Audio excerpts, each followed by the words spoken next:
हाँ जी, good afternoon. क्या पढ़ रहे थे हम लास्ट क्लास में? चलो पुराना सुनाओगे थोड़ा मेरे को? बताओ। देखिए, चौहानों की उत्पत्ति का अग्निवंश का सिद्धांत कौन देता है? चंद बरदाई। अपनी कौन सी बुक में? चंद बरदाई का वास्तव में नाम क्या था?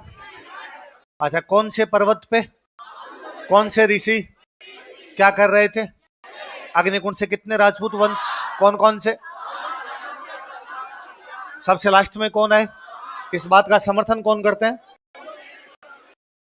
चौहानों को सूर्यवंशी कौन कौन बताते हैं?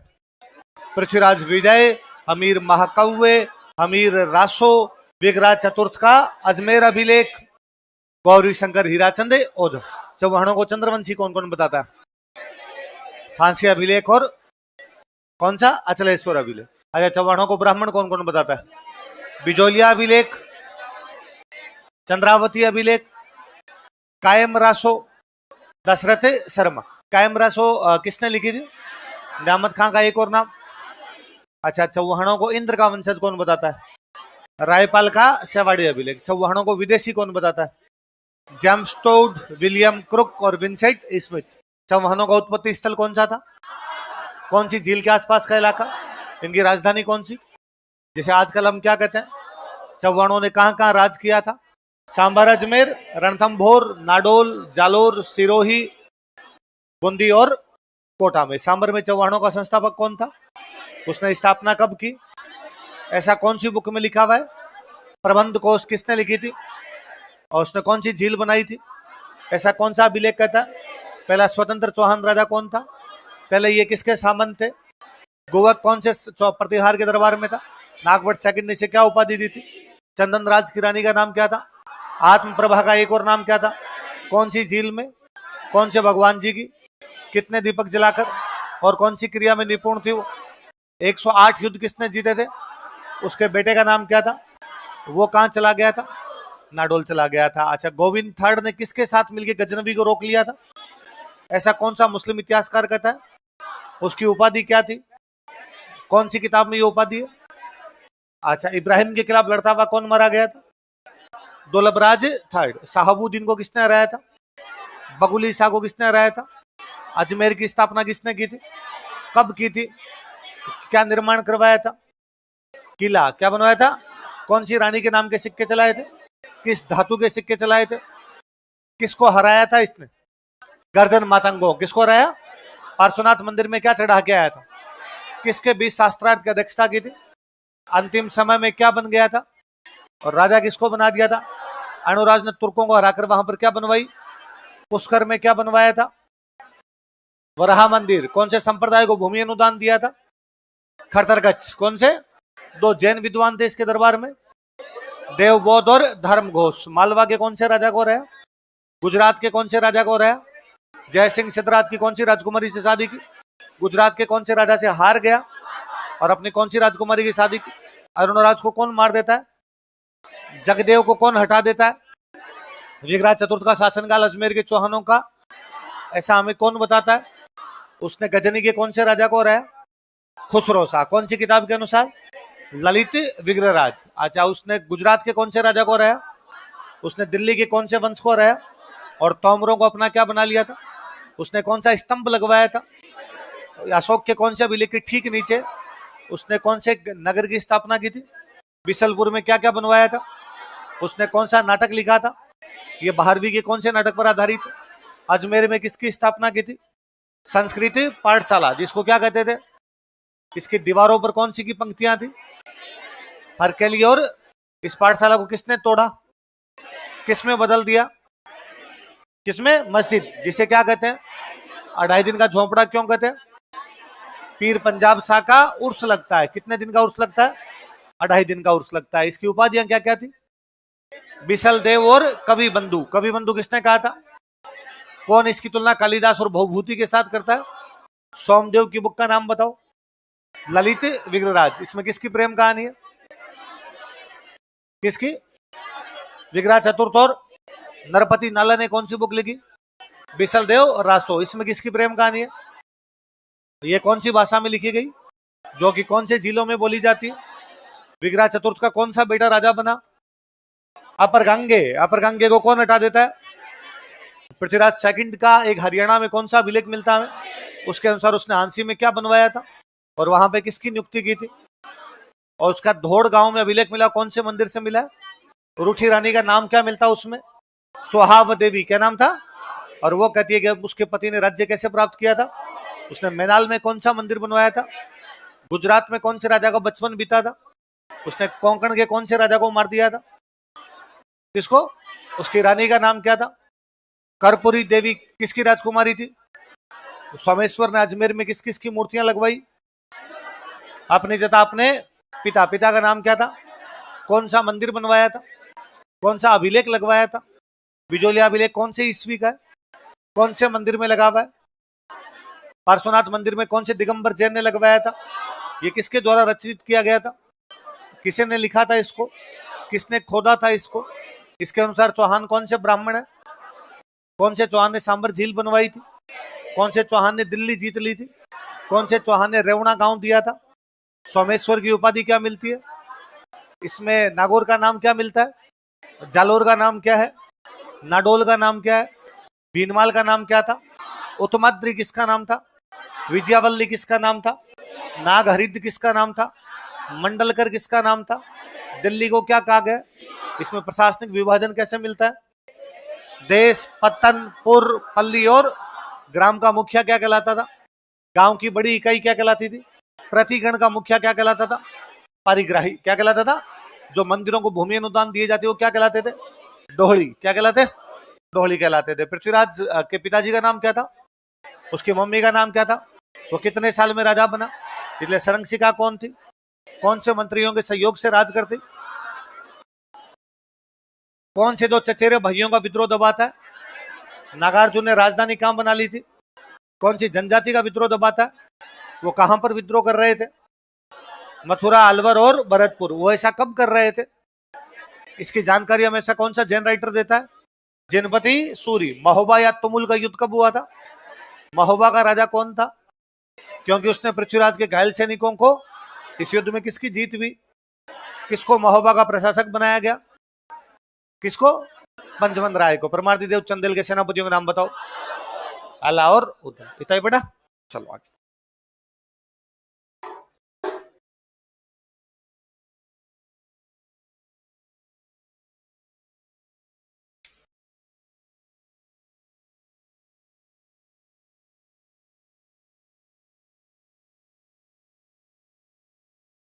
मैंने बताया था कि घर में समस्या थी, घर की समस्या थे नागार्जुन और अपर गंगे। राज्य में समस्या थी, वो थे भंडानक। पड़ोसियों में समस्या थी, एक पड़ोसी परमार्दी देव चंदेल, एक पड़ोसी गुजरात वाले। गुजरात में कौन सा वंश था? चालुक्य। और चालुक्यों और चौहानों की लंबे टाइम से बनती। सोमेश्वर का जरूर उधर ननिहाल था तो उसके टाइम इतना कोई पंगा नहीं हुआ, बाकी सबके साथ इनके पंगे चल ही रहे थे। तो चालुक्यों के साथ लड़ाई चल रही। इन दिनों जो चालुक्यों का राजा था उसका नाम था भीम सेकंड। क्या नाम था? भीम सेकंड चाहता कि उसके साम्राज्य का विस्तार हो, पृथ्वीराज चाहता उसके साम्राज्य का विस्तार हो। इसलिए इन दोनों के बीच में लड़ाई होती है, नागौर का युद्ध। कौन सा युद्ध होता है? लिखो, नागौर का युद्ध, बैटल ऑफ नागौर।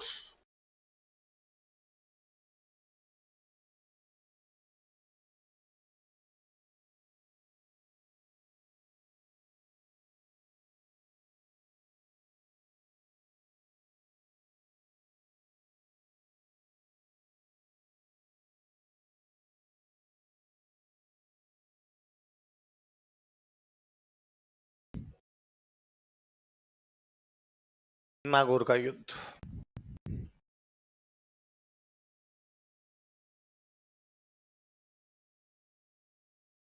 किस किस के बीच में नागौर का युद्ध?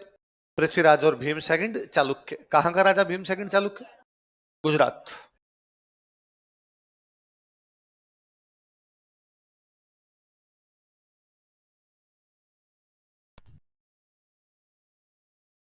लिखो, युद्ध के कारण, कॉजेज ऑफ बैटल।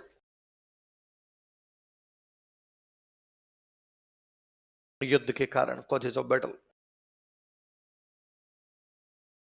दो बड़े राजाओं में युद्ध का बड़ा कारण है कि दोनों ही अपने साम्राज्य का क्या करना चाहते हैं? देखो, दोनों अपने साम्राज्य का विस्तार करना चाहते थे। Both of them wanted to expand their empire. दोनों अपने साम्राज्य का विस्तार करना चाहते थे। Both of them wanted to expand their empire. दोनों अपने साम्राज्य का विस्तार करना चाहते थे। Both of them wanted to expand their empire. साम्राज्य का क्या करना चाहते थे? हम ये भी कह सकते हैं चौहानों और चालुक्यों में लंबे समय से दुश्मनी चली आ रही थी। देखो, चौहानों तथा चालुक्यों में लंबे समय से दुश्मनी चली आ रही थी। There had been a rivalry between Chauhans and Chalukyas for a long time. There had been a rivalry between Chauhans and Chalukyas for a long time. चौहानों तथा चालुक्यों में लंबे समय से दुश्मनी चली आ रही थी। There had been a rivalry between Chauhans and Chalukyas for a long time.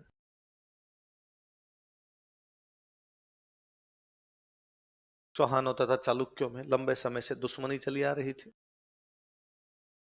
एक कारण यह हुआ था, आबू है आबू, आबू में परमार वंश था। कौन सा परमार वंश था? कौन सा वंश था? और यह परमार वंश की एक राजकुमारी थी, उसका नाम था इच्छिनी देवी। क्या नाम था? इन दोनों की इच्छा थी इसे विवाह कर ले। किस किस की इच्छा थी? पृथ्वीराज और किससे शादी करने की इच्छा थी? पर इच्छा पूरी हुई पृथ्वीराज की। भीम इस बात पे नाराज था। लिखो, दोनों आबू की परमार राजकुमारी इच्छिनी देवी से विवाह करना चाहते थे। Both of them wanted to marry Abu's Parmar princess Ichchhini Devi. दोनों आबू की परमार राजकुमारी इच्छिनी देवी से विवाह करना चाहते थे। Both of them wanted to marry Abu's Parmar princess Ichchhini Devi. दोनों आबू की परमार राजकुमारी इच्छिनी देवी से विवाह करना चाहते थे। Both of them wanted to marry Abu's Parmar princess Ichchhini Devi.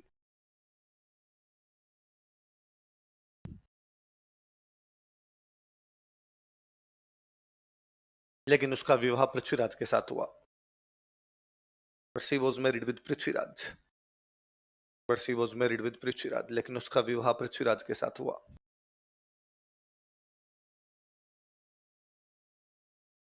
But she was married with Prithviraj. तो भीम इस बात से भी नाराज चल रहा था। युद्ध हुआ, उसकी सेनाएं आगे, नाडोल है, नाडोल अपना, नाडोल लगभग बाउंड्री थी। गुजरात वालों की बाउंड्री नाडोल तक लगती थी, पृथ्वीराज की बाउंड्री नाडोल तक लगती थी। वहां से वो नाडोल से आगे बढ़ा, नागौर की तरफ आ गया। यहाँ लड़ाई में पृथ्वीराज लगभग जीतने वाला था। तभी उस भीम का एक सेनापति आता, उस सेनापति का नाम था जगदेव प्रतिहार। क्या नाम था? वो आया और उसने आका, क्या लड़ रहे हो यार, अब छोड़ो, लड़ाई बंद कर दो। तो चलते युद्ध के बीच में संधि करवाने के लिए जो बंदा आया था, उस बंदे का नाम क्या था? किसकी तरफ से आया जगदेव प्रतिहार? भीमसेन। भाई जो हार रहा होता संधि का प्रस्ताव लेके, तो उसी की तरफ से आएंगे। लाइन चेंज करके लिखो, कारण हो गए, अलग से लाइन लिखो। जगदेव प्रतिहार ने इन दोनों के बीच समझौता करवा दिया था। Jagdev Pratihar mediated an agreement between them. Jagdev Pratihar ने इन दोनों के बीच समझौता करवा दिया था। Jagdev Pratihar mediated an agreement between them. Jagdev Pratihar ने इन दोनों के बीच समझौता करवा दिया था। Jagdev Pratihar mediated an agreement between them. इन दोनों के बीच क्या करवा दिया था?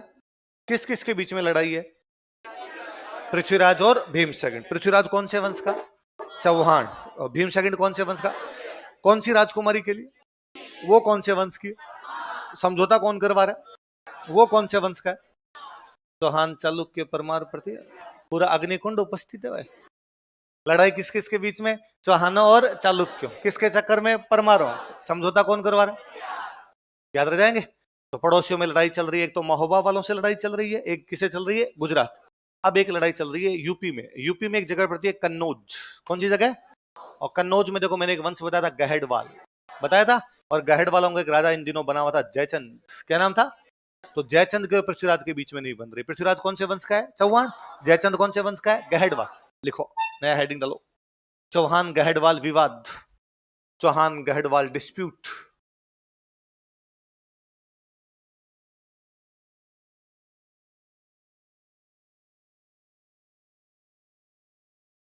चौहान गहडवाल विवाद, चौहान गहडवाल डिस्प्यूट।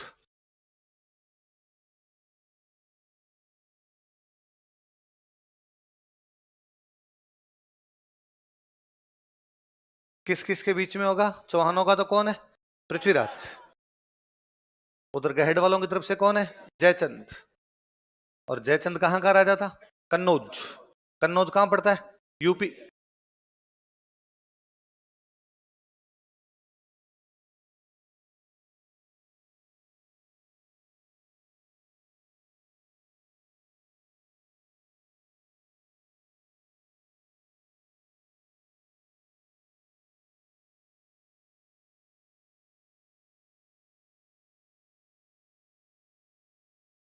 अब क्यों कोई विवाद था इनके बीच? देखो, विवाद के कारण, कॉजेज ऑफ डिस्प्यूट, विवाद के कारण।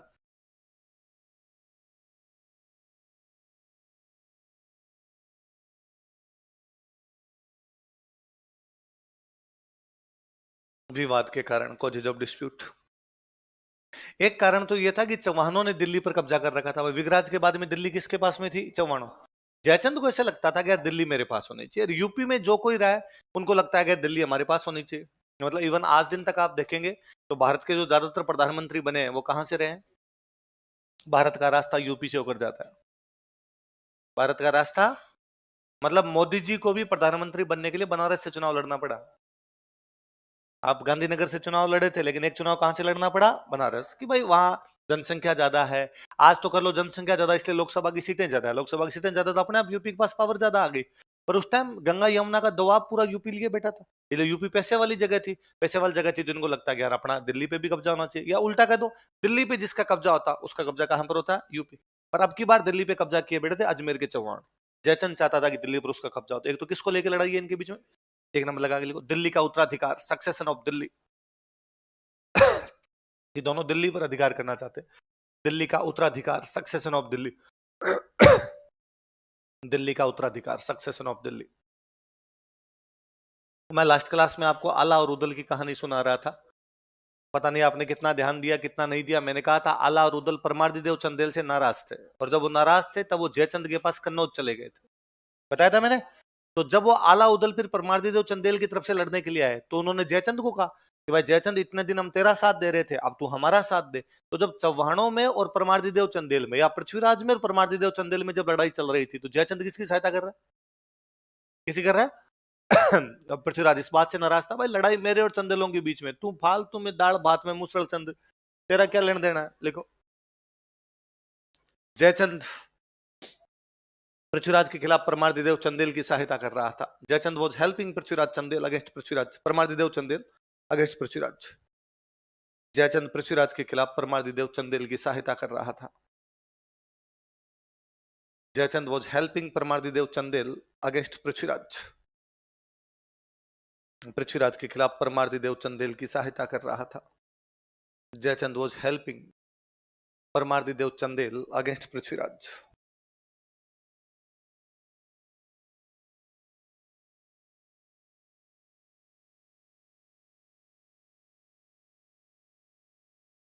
एक कारण फिर पृथ्वीराज रासो बताता है कि जयचंद की एक राजकुमारी थी और राजकुमारी का नाम था संयोगिता। क्या नाम था? संयोगिता नाम करके राजकुमारी थी, और वो और पृथ्वीराज दोनों एक दूसरे से प्यार करते थे। संयोगिता ने जाके जयचंद को कहा कि पिताजी, मैं यदि शादी करूंगी तो किससे करूंगी? पृथ्वीराज। और जयचंद ने कहा कि नहीं, इसके अलावा तुम किसी से कर सकती हो, लेकिन पृथ्वीराज के साथ हम तुम्हारी शादी। और कहते जयचंद ने एक स्वयंवर का आयोजन किया। किसका आयोजन किया? स्वयं वर, अपना वर खुद चुन। और भारत के सभी राजाओं को, राजकुमारों को निमंत्रण भेजा गया कि राजकुमारी संयोगिता अपना वर स्वयं चुनना चाहती है। सारे राजा और राजकुमार नियत समय पर, नियत स्थान पर अपने रिज्यूमे के साथ उपस्थित हो जाए। पूरा हॉल खचाखच भरा हुआ, तमाम राजा और राजकुमार आए हुए। संयोगिता एक एक से दादा के पूछ रही थी कि बता, मेवाड़ पूरा याद है कि नहीं है? प्रस्तावना पूरी सुना दे मेरे को, है ना? नागरिकता के कितने अधिनियम तेरे को याद है? करंट पढ़ता है या नहीं पढ़ता है? हिंदी इंग्लिश की तैयारी कैसी है? लेकिन किसी भी राजकुमार को सब कुछ याद। फाइनली वरमाला लिए हुए संयोगिता घूम रही है, एक भी हॉल में बैठे हुए लोगों में से उसको पसंद नहीं आया। वो हॉल से बाहर निकली। कहा जाता है कि जयचंद ने भारत के तमाम राजा राजकुमारों को बुलाया था सिवाय पृथ्वीराज के, और उसका कहना था पृथ्वीराज की औकात इतनी नहीं है कि मेरी बेटी से शादी करने के लिए, पृथ्वीराज केवल मेरा गेट कीपर बन सकता है। तो उसने गेट कीपर वाली जगह पृथ्वीराज की मूर्ति लगा रखी थी कि इसकी औकात इतनी है कि वहां जहां जहां चप्पलें खोलते हैं, जहां गेट शुरू होता है, बस वहां द्वारपाल बन सकता है, अंदर आने की इसकी औकात नहीं।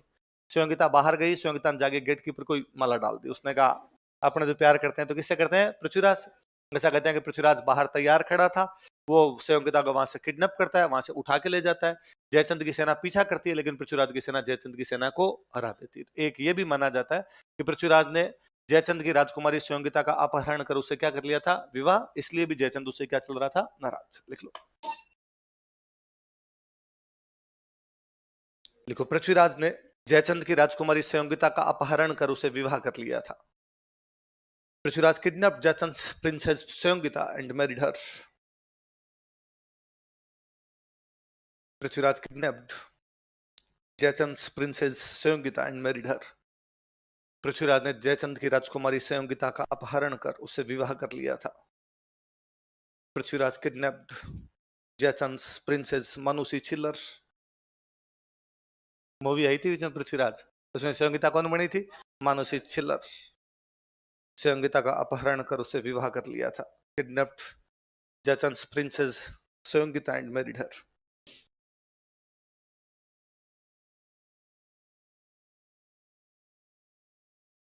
ये कहानी पृथ्वीराज रासो में। किसमें? पृथ्वीराज। और अपने ज्यादातर इतिहासकार कहते हैं कि पृथ्वीराज रासो का ही अभी तक ये नहीं पता चला वो सच्चा है कि झूठा है ना। पृथ्वीराज रासो की बहुत बहुत सारी बातें हिस्ट्री से मेल नहीं खाती। पृथ्वीराज रासो की खूब सारी बातें जब आप हिस्ट्री की बाकी सोर्स से मेल करते हो ना तो गलत हो जाती है।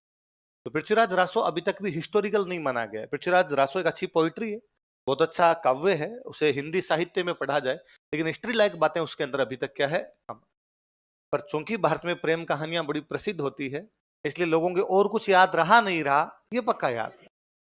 तो ज्यादातर इतिहासकारों ने तो नकारा, उन्होंने कहा साहब झूठी बात है, ऐसी कोई बात हुई नहीं थी।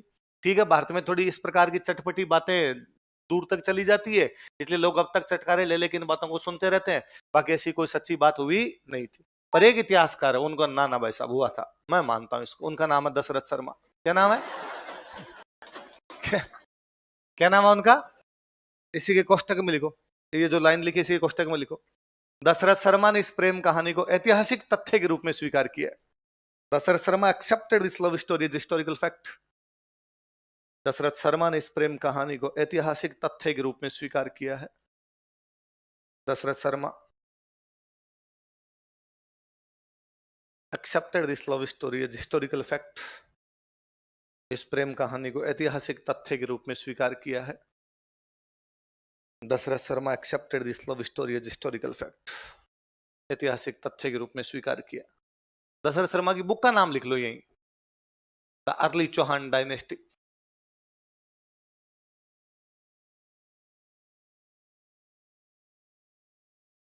द अर्ली चौहान डायनेस्टीज लिख लो नीचे, यहीं अलग से बॉक्स में बंद कर लो। दशरथ शर्मा की पुस्तक द अर्ली चौहान डायनेस्टीज, प्रारंभिक चौहान राज्य। अच्छे राइटर हुए हैं दशरथ शर्मा। आपने आजादी के बाद के जो भी इतिहासकार हुए ना उनमें 3 अच्छे इतिहासकार, दशरथ शर्मा, गोपीनाथ शर्मा, मथुरालाल शर्मा। क्या क्या नाम बताओ? दशरथ शर्मा, गोपीनाथ शर्मा, मथुरालाल शर्मा। दोबारा बोलो, है ना। कभी आप इंटरव्यू देने जाओ या सामान्य बातचीत में आपसे कोई पूछे कि राजस्थान हिस्ट्री की 3 शर्माज, 3 शर्माज ऑफ राजस्थान हिस्ट्री कौन कौन है, तो कौन कौन है? दशरथ शर्मा, गोपीनाथ शर्मा, मथुरालाल शर्मा ना। आजादी की बात, आजादी से ठीक पहले अपनी सबसे अच्छी हिस्ट्री को लिख के गए थे, तो लिखे गए थे गौरी शंकर हीराचंद ओझा। कौन लिखे गए? पहली बार पूरे राजस्थान की हिस्ट्री को एक साथ लिख रहा था वो था कर्नल जेम्स टोड। कौन था? पहली बार पूरे राजस्थान की हिस्ट्री एक साथ कौन लिखे गया? Colonel James Tod. उसकी हिस्ट्री में खूब सारी गलतियां हैं, स्वाभाविक बात है, विदेश का आदमी था, हमारी भाषा को भी ढंग से समझता नहीं था, हमारी कल्चर को भी नहीं जानता था। तो जितना जैसा जो लोगों ने बताया, पढ़ा, सुना, उसके आधार पर उसने हिस्ट्री लिखी। हम इस बात के लिए उसके ग्रेटफुल है, उसको थैंक यू बोलते हैं कि उसने पहली बार इतना बड़ा प्रयास किया कि पूरे राजस्थान की हिस्ट्री को एक साथ लाने का प्रयास किया। तो वो बंदा था कर्नल जेम्स टोड।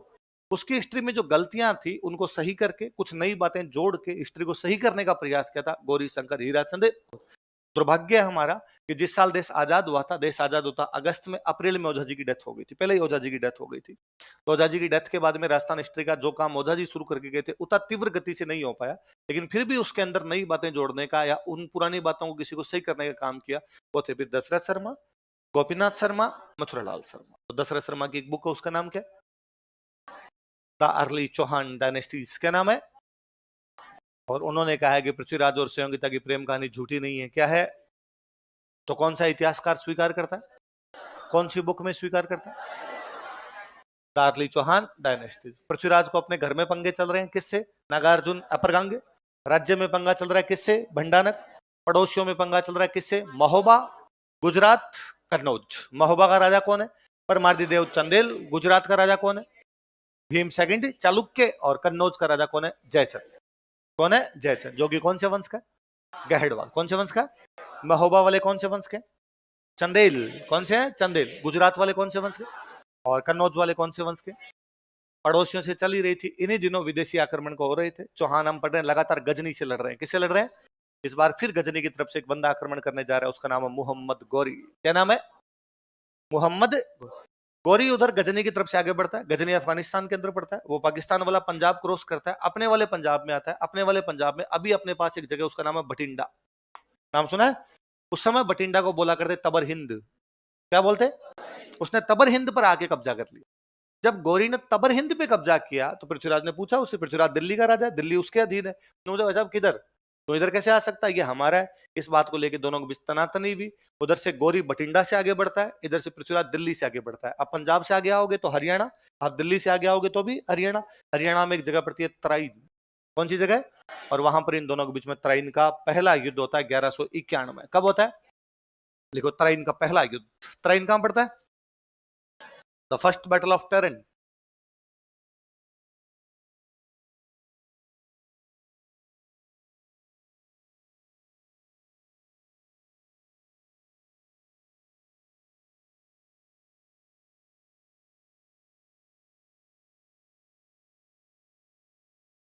किस किस के बीच में? पृथ्वीराज और गौरी। मोहम्मद गौरी। गौरी कहां का है? गजनी। कहां का है? गजनी। गजनी कहां पड़ता है? अफगानिस्तान।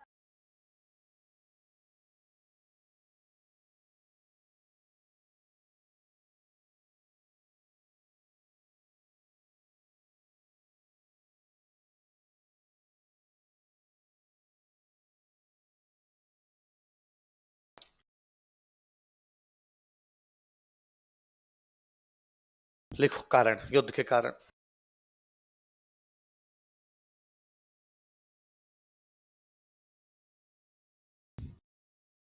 बड़े राजाओं के बीच युद्ध का एक बड़ा कारण तो साम्राज्य विस्तार की नीति है। लिखो, दोनों अपने साम्राज्य का विस्तार करना चाहते थे। Both of them wanted to expand their empire. उसमें गौरी तो ज्यादा ही करना चाहते। पृथ्वीराज ये तो फिर भी भारत वाले तो अपने अपने इलाके में थे, वो तो इधर वाले इलाके में आ रहे थे, वॉयलेशन कर रहे थे। दोनों अपने साम्राज्य का विस्तार करना चाहते थे। Both of them wanted to expand their empire. दोनों अपने साम्राज्य का विस्तार करना चाहते थे। हम ये भी कह सकते हैं कि चौहानों और गजनी के राजाओं में भी लंबे समय से दुश्मनी थी।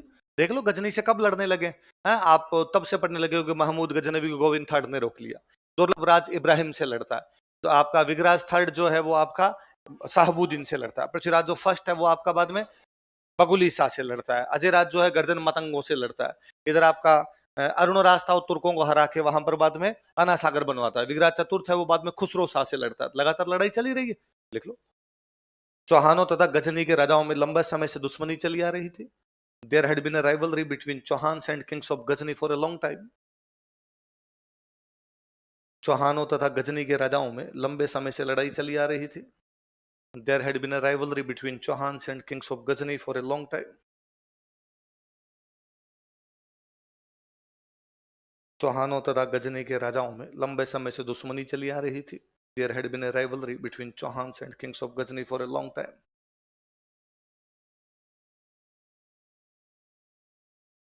एक कारण मैंने बता ही दिया कि उसने बठिंडा पर कब्जा कर लिया था। और बठिंडा को उस समय बोला करते तबर हिंद। क्या बोलते? तो तबर हिंद पर कौन कब्जा कर लेता है?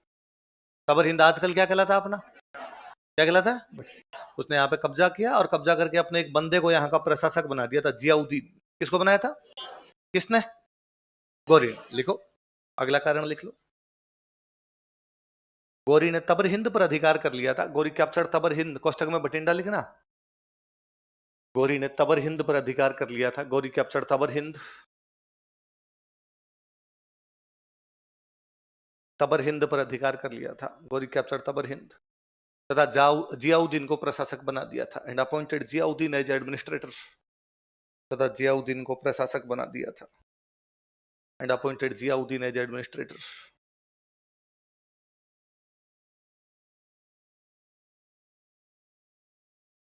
जियाउद्दीन को प्रशासक बना दिया था। And appointed Ziauddin as administrator.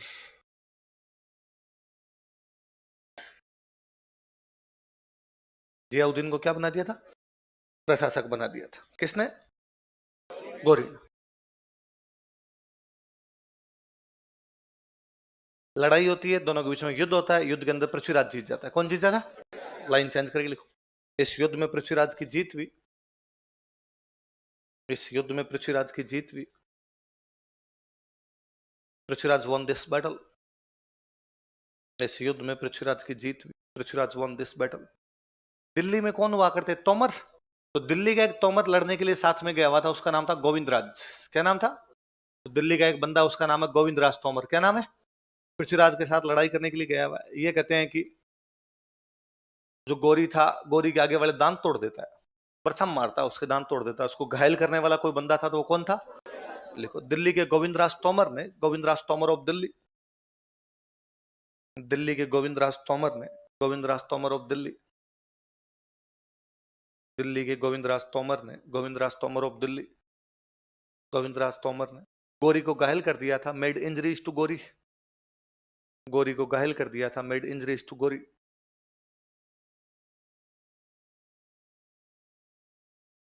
गोरी को घायल कर दिया था, मेड इंजरीज टू गोरी। किसको घायल कर दिया था? किसने? ऐसा कहानियां हैं कि गोरी को घायल किया, घायल करने के बाद गोरी को पकड़ के लेके पृथ्वीराज के दरबार में पकड़ के लेके, और जैसे दरबार में लेके पृथ्वीराज ने पूछा कि हाँ भाई गोरी बता, मार दिया जाए या बता तेरे साथ क्या? गोरी ने कहा मैं काली गां हूं तुम्हारी, आज लड़ाई की, आज के बाद ऐसी कोई लड़ाई मैंने धूड़ खाई, आइंदा से तुम्हारी तरफ नजर उठा के भी देखूंगा नहीं, प्लीज एक बार वापस चले जाने दे। और पृथ्वीराज ने कहा खोल दो भाई इसको, भाग जाए, पीछे मुड़ के मत देखना। जो मंत्री वगैरह बैठे थे उन्होंने कहा अरे पृथ्वीराज गलती कर रहे हो तुम, क्यों छोड़ रहे हो उसको, या तो पकड़ के जेल में डालो या मार दो। पृथ्वीराज ने कहा नहीं, भारतीय संस्कृति कहती है यदि दुश्मन माफी मांग ले तो उसको सजा देनी, यदि दुश्मन माफी मांग ले तो उसको छोड़ दिया जाना चाहिए। भागती हुई सेना पर कभी भी आक्रमण करना, ये हमारी भारतीय संस्कृति है, हम दादे परदादे हमारे ये करते आए थे, हम इस बंदे को मार कैसे सकते हैं पकड़ के? मंत्रियों ने कहा कि राजा तुम सही हो, हमारी संस्कृति कहती है कि दुश्मन के माफी मांगने पर उसको छोड़ दिया जाना चाहिए, पर हमारी संस्कृति उन लोगों पर लागू होती है जो हमारी संस्कृति को मानते हैं। वह व्यक्ति जो हमारी संस्कृति में विश्वास नहीं करता हो, उसको मानता नहीं हो, उस पर यह सिद्धांत भी लागू। हम भारत के किसी व्यक्ति को यदि माफी मांगने पर छोड़ देते हैं, वो नहीं, उसकी अगली 7 पीढ़ियां इस एहसान के तले दबी रहती, वो आंख उठा के भी नहीं देखते कि यार इन लोगों ने कभी मेरी जान बख्शी थी, ये आदमी एहसान फरामोश है, कर्तव्य है, एक बार तू छोड़ेगा वापस सेना लेके आएगा, वापस लड़ेगा, इसलिए प्लीज इसको मार दो। पृथ्वीराज मुस्कुराया मंत्री की तरफ देखकर, उसने कहा मंत्री महोदय मैं इतना नहीं जानता था कि मेरे मंत्री इतने डरपोक है। कैसे? तुम बार बार कह रहे हो कि वापस अटैक कर देगा, तो क्या तुम्हारी तलवारों में जंग लगा है? और मंत्री ने कहा नहीं नहीं जंग वंग तो नहीं लगा। तो क्या तुम्हें डर, मरने से डर लगता है, लड़ने में डर लगता है? उनका नहीं। फिर क्या दिक्कत है, दोबारा आएगा दोबारा लड़ लेंगे। ठीक है साहब भेज दिया जाए। गोरी को भेज दिया, और गोरी का पीछे मुड़ के नहीं दिखेगा। गोरी ने कहा ठीक साहब। गोरी तराइन से थोड़ा पीछे की तरफ गया, गजनी नहीं गया, बीच में वापस रुक गया। मंत्रियों ने वापस पृथ्वीराज को कहा कि वो रुक गया बीच में, वो वहां पर नहीं गया। पृथ्वीराज ने समाचार भेजा गोरी के पास कि तूने कहा था मैं चला जाऊंगा, फिर गया क्यों नहीं? उसने कहा सॉरी भाई साहब, एक बात और थी, उस दिन मैं डरा हुआ था तुम्हारे दरबार में, इसलिए पूरी बात बता नहीं पाया। एक्चुअली गजनी का राजा मैं नहीं हूं, गजनी का राजा मेरा बड़ा भाई है, और मेरे बड़े भाई को जैसे ही पता चला कि मैं हार गया हूं, वो छुरे की धार तेज कर रहा है, मैं जैसे ही वहां पर जाऊंगा हलाल करेगा मेरे को हलाल, इसलिए प्लीज थोड़े दिन मेरे को यहाँ पर बैठे रहने दो, तब तक बात थोड़ी ठंडी मीठी पड़ जाएगी, फिर मैं यहाँ से चला जाऊंगा, भैया का गुस्सा भी थोड़ा क्या हो जाएगा, शांत हो जाएगा। तो यार हमारे गड़बड़ियां करेगा पृथ्वीराज ने कहा। उसने कहा चिंता मत कीजिए भाई साहब, कोई गड़बड़ी नहीं करूंगा। अब गोरी थोड़ा सा तराइन से हटके बैठा है, पृथ्वीराज को फिर भी लगा क्या पता ये गड़बड़ी करे, तो पृथ्वीराज अपनी सेना लेके गोरी के सामने जाके बैठ गया एहतियातन, यदि कुछ करे तो अपने रोक लेंगे इसको।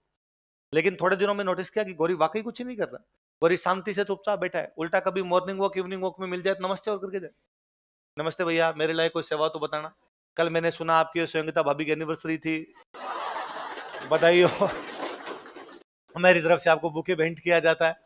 और पृथ्वीराज लगा ठीक ही मामला है, बंदा ज्यादा तंग अपने को कर नहीं रहा। तो पृथ्वीराज ने अपने सेनापतियों को वापस भेजना शुरू किया। अपने सेनापति को कहा कि तू भाई गुजरात जा, उधर वो चालुक्यों से अपनी नहीं बन रही, क्या पता चालुक्य अटैक कर दे, तू वो महोबा देख ले, चंदेलों से भी अपनी नहीं बन रही, क्या पता चंदेल अटैक कर दे, तू उधर कन्नौज चला जा, क्या पता गहडवाल उधर से अटैक कर दे। तो अपने अच्छे अच्छे सेनापति सारे लौटाने शुरू किए।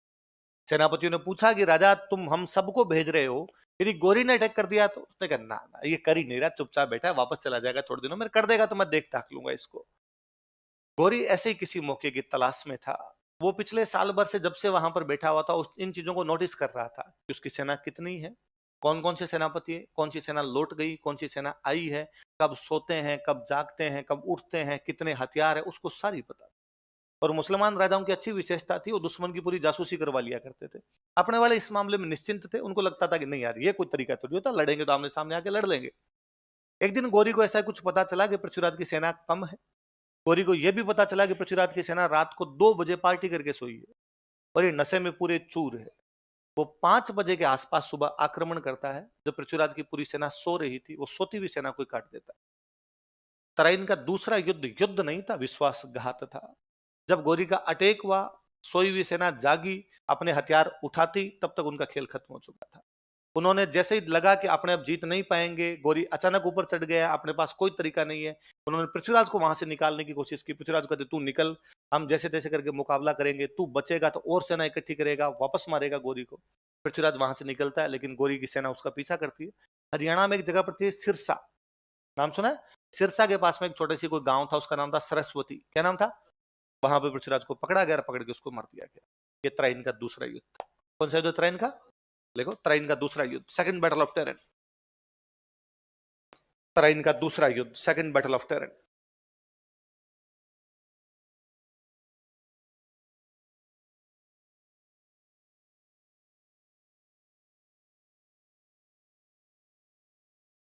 अगले ही साल है ना, 1191 की जगह बस 92 लिख लो, बाकी तो सेम ही लिखना।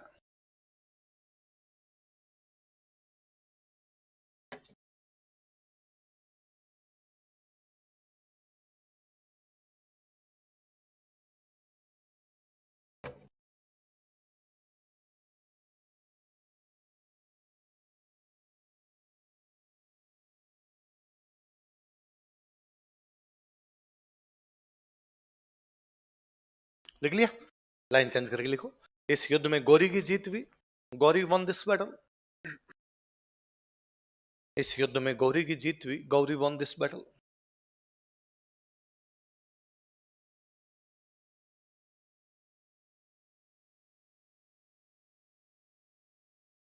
पृथ्वीराज को सिरसा के पास सरस्वती नामक स्थान से गिरफ्तार किया गया था। Prithviraj was arrested at place named Saraswati near Sirsa. Prithviraj को सिरसा के पास सरस्वती नामक स्थान से गिरफ्तार किया गया था। Prithviraj was arrested at place named Saraswati near Sirsa. Prithviraj को सिरसा के पास सरस्वती नामक स्थान से गिरफ्तार किया गया था। Prithviraj was arrested at place named Saraswati near Sirsa.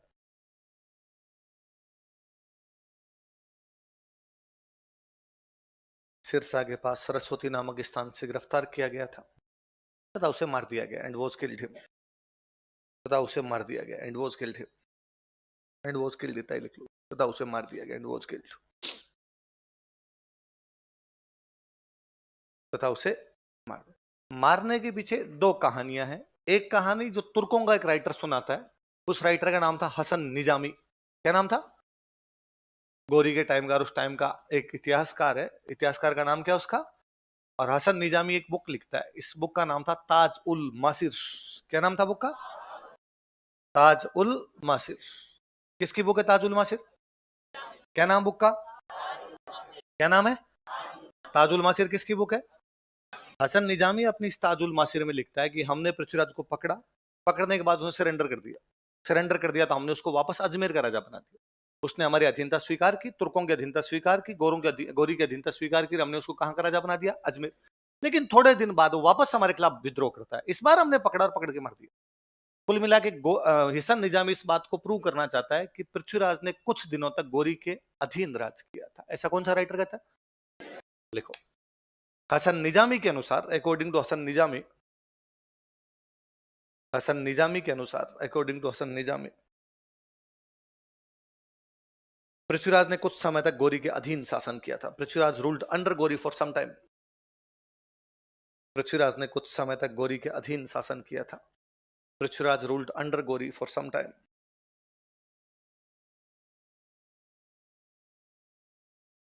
Prithviraj ने कुछ समय तक गौरी के अधीन शासन किया था। Prithviraj ruled under Ghori for some time.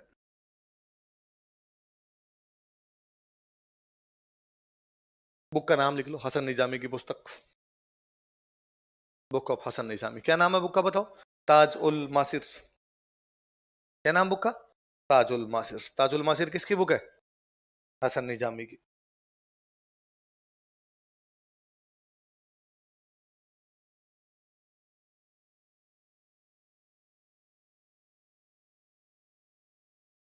क्या नाम है? ताजुल मासिर। किसकी बुक है ताजुल मासिर? हसन निजामी की बुक का नाम क्या है? एक तो ये तुर्कों की तरफ से कहानी है, फारसी भाषा में लिखी गई पुस्तक ताजुल मासिर, जिसमें हसन निजामी कहता है कि हमने हाँ पकड़ा था, पकड़ने के बाद उसने हमारी अधीनता स्वीकार की, हमने उसको अजमेर का राजा बनाया, थोड़े समय बाद उसने हमारी अधीनता मानने से मना कर दिया, उसने हमारे खिलाफ विद्रोह किया, इस बार हमने वापस पकड़ा और पकड़ के उसको मार दिया। एक कहानी तो ये। एक कहानी सुनाता चंद। कौन सुनाता है? चंद कहता है कि पकड़ा और पकड़ के यहां से गजनी ले गए। कहां पे ले गए? और गजनी ले जाके उसकी दोनों आंखें निकाल दी। गजनी ले जाके उसकी दोनों आंखें निकाल दी और उसको जेल में डाल दिया गया वहां पर। चंद्रबरदाई कहता है कि पृथ्वीराज मेरा बहुत अच्छा दोस्त था, मैं उसके पीछे पीछे गया, जेल में जाकर मिला, मुझे पता चला उसकी दोनों आंखें निकल चुकी, अंधा है वो। मैं गया गौरी के पास और मैंने गौरी को जाकर कहा, क्या रे सुल्तान, एक हमने तेरे को पकड़ा था और तूने माफी मांगी तो हमने तेरे को छोड़ दिया, एक तूने हमारे राजा को पकड़ा, जेल में डाल देता यार, लेकिन तूने तो आंखें निकाल ली। सुल्तान मुस्कुराया और उसने कहा कि भारत की संस्कृति कहती है कि दुश्मन के साथ अच्छा बर्ताव करना चाहिए, हमारी नहीं कहती। हमारी कहती है कि आंखें निकाल ली जानी चाहिए, और हमारी तो कहती है उसके बाद मार दिया जाना चाहिए, हम मारेंगे।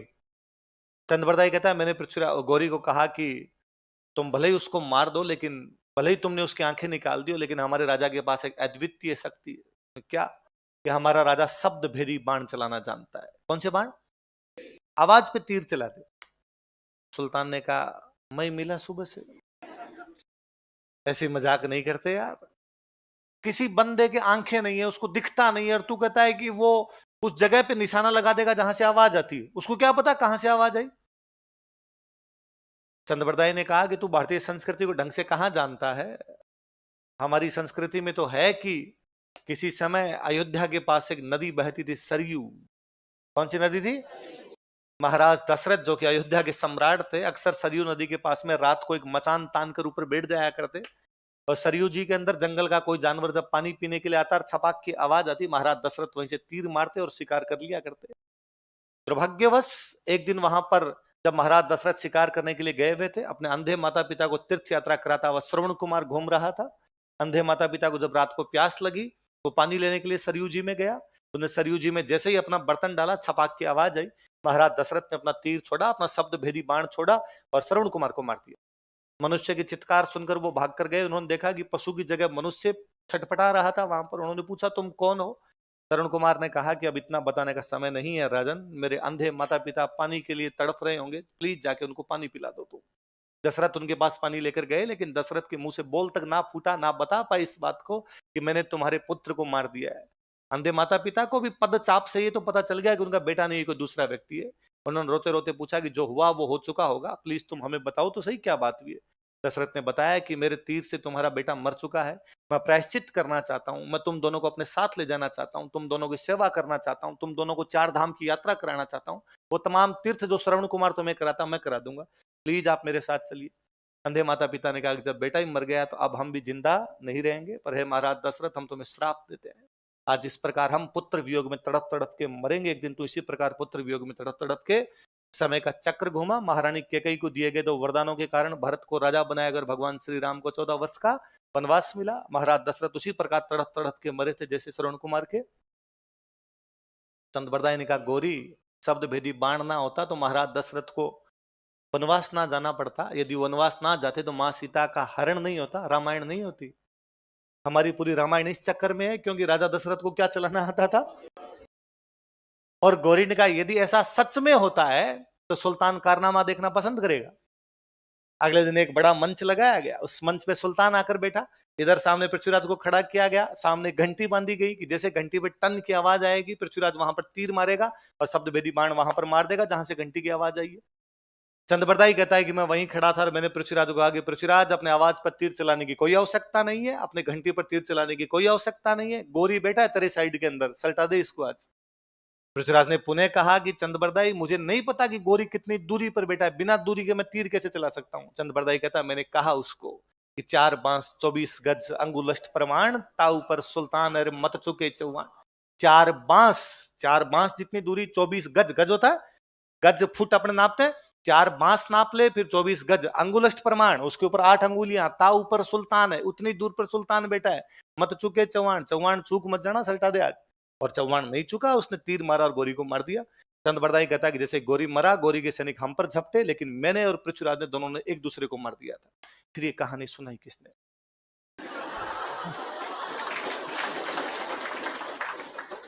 एक मूवी देखना कभी, पायरेट्स ऑफ द कैरेबियन, है ना, जैक स्पैरो, जैक स्पैरो। तो कहता पायरेट्स ऑफ द कैरेबियन के चंगुल में जो कोई फंसता है वो कभी जिंदा बचकर वापस नहीं आ पाता है। और जैक स्पैरो कहता फिर ये कहानियां सुनाता कौन है, ये बताता कौन है कि पायरेट्स ऑफ द कैरेबियन ये करते हैं वो करते हैं। हम हालांकि इसका उत्तर देते हैं, हम कहते हैं कि चंद्रबरदाई के बेटे हुए थे जलहण। कौन हुए थे? और हम कहते हैं इस कहानी को किसने पूरा किया था? जलहण। हम ये कहानी जलहण बताते हैं। पर पुनः मैं उसी बात पर आता हूं जो थोड़ी देर पहले कह रहा था कि पृथ्वीराज रासो हिस्ट्री है या नहीं अभी तक पता। एक गंभीर लोचा है पृथ्वीराज रासो में। मेवाड़ में महाराणा वे राज सिंह जी, मेवाड़ महाराणा राज सिंह जी ने एक झील बनाई राजसमंद। राजसमंद झील के पास उन्होंने एक बहुत बड़ा संस्कृत का अभिलेख लगवाया जिसको हम कहते हैं राज प्रशस्ति, जो कि 1676 ईस्वी की। तब की है जब महाराणा राज सिंह जी राज प्रशस्ति लिखवा रहे थे, तब उन्होंने अपने कुछ दूत राजस्थान में भिन्न भिन्न इलाकों में भेजे कि जाओ उन क्षेत्रों की हिस्ट्री लेके आओ। कि मेवाड़ का इतिहास लिखने के लिए बाकियों का इतिहास भी तो पता होना चाहिए। क्या पता बूंदी की हिस्ट्री में मेवाड़ की कोई बात हो, क्या पता जोधपुर की हिस्ट्री में मेवाड़ की कोई 2 बातें मिल जाए जो अपने वाली हिस्ट्री में नहीं है। मारवाड़ वालों ने लिखा होगा भाई मेवाड़ वालों ने अटैक किया था और हमने उसको हरा दिया था, ये बात मेवाड़ वालों ने नहीं लिखी, लेकिन किसने लिख दी? मारवाड़ वालों ने। तो तमाम जगह की हिस्ट्री लेके आओ। जब उनका कोई एक दूत अजमेर पहुंचा तो उसके पास एक बंदा है, उस बंदे ने आके कहा मेरे पास अजमेर का इतिहास है। कौन सा? उसने कहा पृथ्वीराज रासो है मेरे पास। कौन सा पृथ्वीराज रासो? उसने कहा जो चंद्रबरदाई ने लिखा था। कौन चंद्रबरदाई? जो पृथ्वीराज के दरबार में। पृथ्वीराज रासो की पहली जानकारी राज प्रशस्ति के समय मिलती। कब मिलती है? पृथ्वीराज 1192 के अंदर किस्सा खत्म है, 1676 में जाके आप बुक पढ़ रहे हो 400-500 साल बाद, तब तक कई नमक मिर्च लगे होंगे। इसलिए इतने गंभीर लोचे आ गए इस बुक के अंदर कि आपस में उलझ के रह जाती है बुक, और बाकी जो हिस्टोरिकल फैक्ट है उनसे मैच नहीं कर पाती। ये बुक ये कहती है कि पृथ्वीराज की जो मम्मी थी वो दिल्ली की राजकुमारी थी। कहां की राजकुमारी थी? क्योंकि बाकी सब कहते हैं कि नहीं वो कलचुरी थी और त्रिपुरी की थी, कर्पूरी देवी नाम था उसका। जबकि वो नाम ही अलग बताता है उसका, उसका जगह भी अलग बताता है, उसके पिता का नाम अलग बताता है। इसलिए खूब सारी बातें आपस में रोड़ा रप्पा हो गई।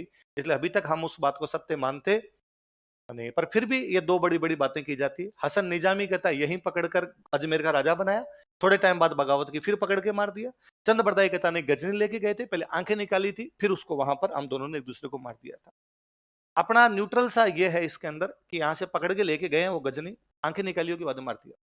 और तुर्कों में एक साधारण सा काम हुआ करता था, दुश्मन को पकड़ के लाया करते थे, बीच में खड़ा करके बाटे मार मार के मार दिया करते थे। ऐसा उन्होंने कुछ किया होगा, बहुत क्रूर सी मौत उधर दे दी होगी उन्होंने। तो ये तराइन के 2 युद्ध, तराइन का पहला युद्ध और तराइन का अपना, जब आप हिस्ट्री पढ़ते हैं तो अपना सवाल दूसरा है। अपना सवाल ये है कि तराइन के युद्ध में पृथ्वीराज क्यों हार गया था, कैसे मृत्यु हुई, ये बहुत अलग विषय है। कोई अपने से कभी ये सवाल नहीं पूछेगा कि पृथ्वीराज की मृत्यु का सचित्र वर्णन कीजिए, पर अपने से ये पूछेंगे कि तराइन के युद्ध में पृथ्वीराज क्यों हार गया था। देखो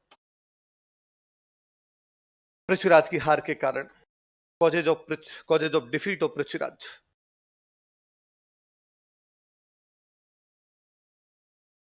पृथ्वीराज की हार के कारण, causes of defeat of Prithviraj.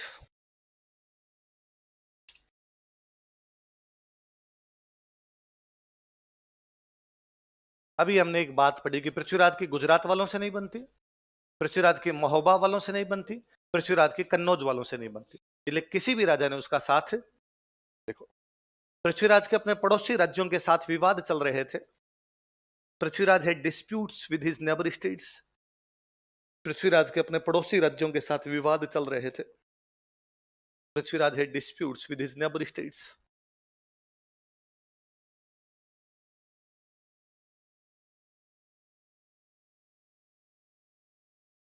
Prithviraj had disputes with his neighbour states. Prithviraj के अपने पड़ोसी राज्यों के साथ विवाद चल रहे थे।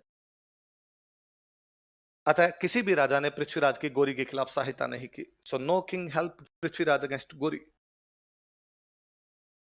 अतः किसी भी राजा ने गोरी के खिलाफ पृथ्वीराज की सहायता नहीं की। So no king helped Prithviraj against Gori. अतः किसी भी राजा ने गोरी के खिलाफ पृथ्वीराज की सहायता नहीं की. So no king helped Prithviraj against गोरी.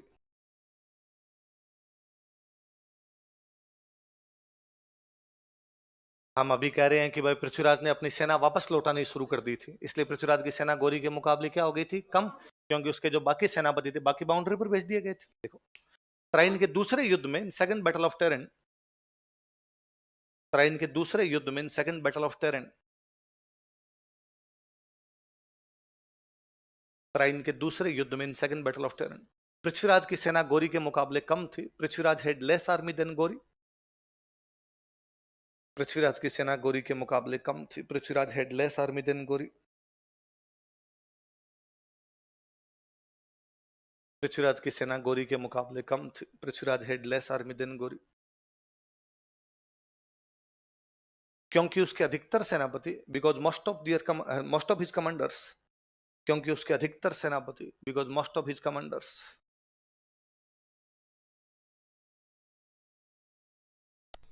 क्योंकि उसके अधिकतर सेनापति, because most of his commanders, अन्य सीमाओं पर भेज दिए गए थे. Were sent to other boundaries. अन्य सीमाओं पर भेज दिए गए थे. Were sent to other boundaries. Most of his commanders were sent to other boundaries. उसके अधिकतर सेनापति अन्य सीमाओं पर भेज दिए गए थे. देखो हम खानवा के युद्ध में जब हार के कारण पढ़ रहे थे तब हमने पढ़ा था कि बयाना के बाद 1 महीने का टाइम मिल गया था बाबर को. तो हम पढ़ रहे थे कि सांगा ने बाबर को युद्ध की तैयारी का पर्याप्त 1 महीने का, कितने महीने का? बयाना फरवरी में और खानवा कब हो रहा है? यहाँ तो 1 साल का है. यहाँ तो कितना है? लिखो तराइन के पहले युद्ध के बाद, after first battle of terrain, Tarain के पहले युद्ध के बाद, after first battle of terrain, Tarain के पहले युद्ध के बाद, after first battle of Tarain, Prithviraj ने गोरी को युद्ध की तैयारी का पर्याप्त समय दे दिया था. Prithviraj gave enough time to Ghori for preparation of the battle. Prithviraj ने गोरी को युद्ध की तैयारी का पर्याप्त समय दे दिया था. Prithviraj gave enough time to Ghori for preparation of the battle. Prithviraj ने गौरी को युद्ध की तैयारी का पर्याप्त समय दे दिया था. Prithviraj gave enough time to Ghori for preparation of the battle. युद्ध की तैयारी का पर्याप्त समय दे दिया था. ये तो कुछ कमियां हैं पृथ्वीराज के अंदर जिनकी वजह से पृथ्वीराज क्या कर रहा है? हार रहा है. जीता कौन? गौरी. तो उसमें कुछ अच्छी बातें रही. एक पक्ष हारता उसका कमियां है, दूसरा पक्ष जीता तो उसमें क्या कुछ अच्छी बात. यदि गौरी 1 साल तक पृथ्वीराज को यह कह के वहां पर बैठा रहता है कि मैं वापस चला गया तो भाई मार देगा, इसका मतलब इंटेलिजेंट तो है, अपनी बातों में लगा रहा है. 1 साल तक न केवल उसने पृथ्वीराज को बातों में लगाया रखा बल्कि अपनी सेना को अच्छा किया और मौके की पूरी तलाश की कि कब पृथ्वीराज की सेना कम पड़ती है जब वो उस पर अटैक करे. इसका मतलब अच्छा डिप्लोमेट, कूटनीति समझते हो है कि कई बार आपको युद्ध में आमने सामने लड़ने से युद्ध से पहले की जो तैयारी होती है ज्यादा महत्वपूर्ण हो जाती है. युद्ध की पहले की तैयारी पृथ्वीराज की अच्छी है, गौरी की अच्छी है? देखो गौरी एक अच्छा सेनापति था. Gauri was a good commander. Gauri एक अच्छा सेनापति था. Gauri was a good commander.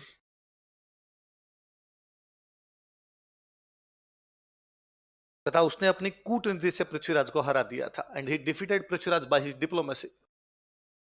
तथा उसने अपनी कूटनीति से पृथ्वीराज को हरा दिया था. And he defeated Prithviraj by his diplomacy. तथा उसने अपनी कूटनीति से पृथ्वीराज को हरा दिया था. And he defeated Prithviraj by his diplomacy.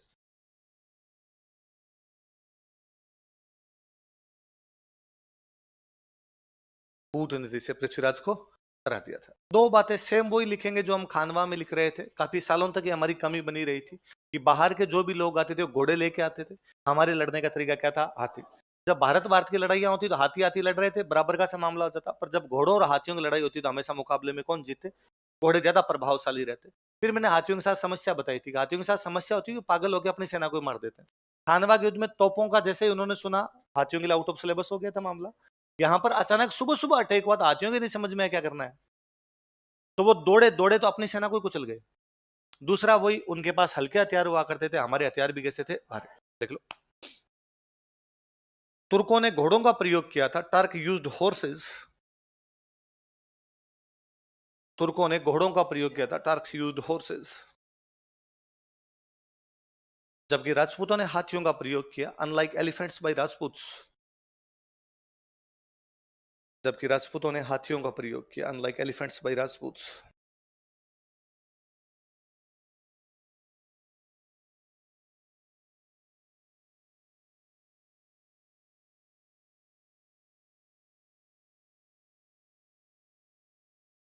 राजपूतों ने हाथियों का प्रयोग किया था। अगला और लिख लो। तुर्कों ने राजपूतों की अपेक्षा हल्के हथियारों का प्रयोग किया था, Turks used lighter weapons than Rajputs.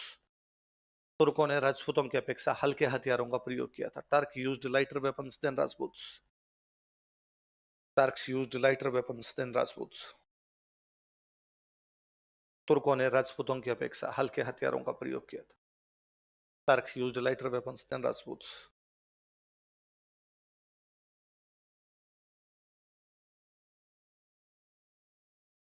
ये तो हो गया भाई पृथ्वीराज के हार के कारण।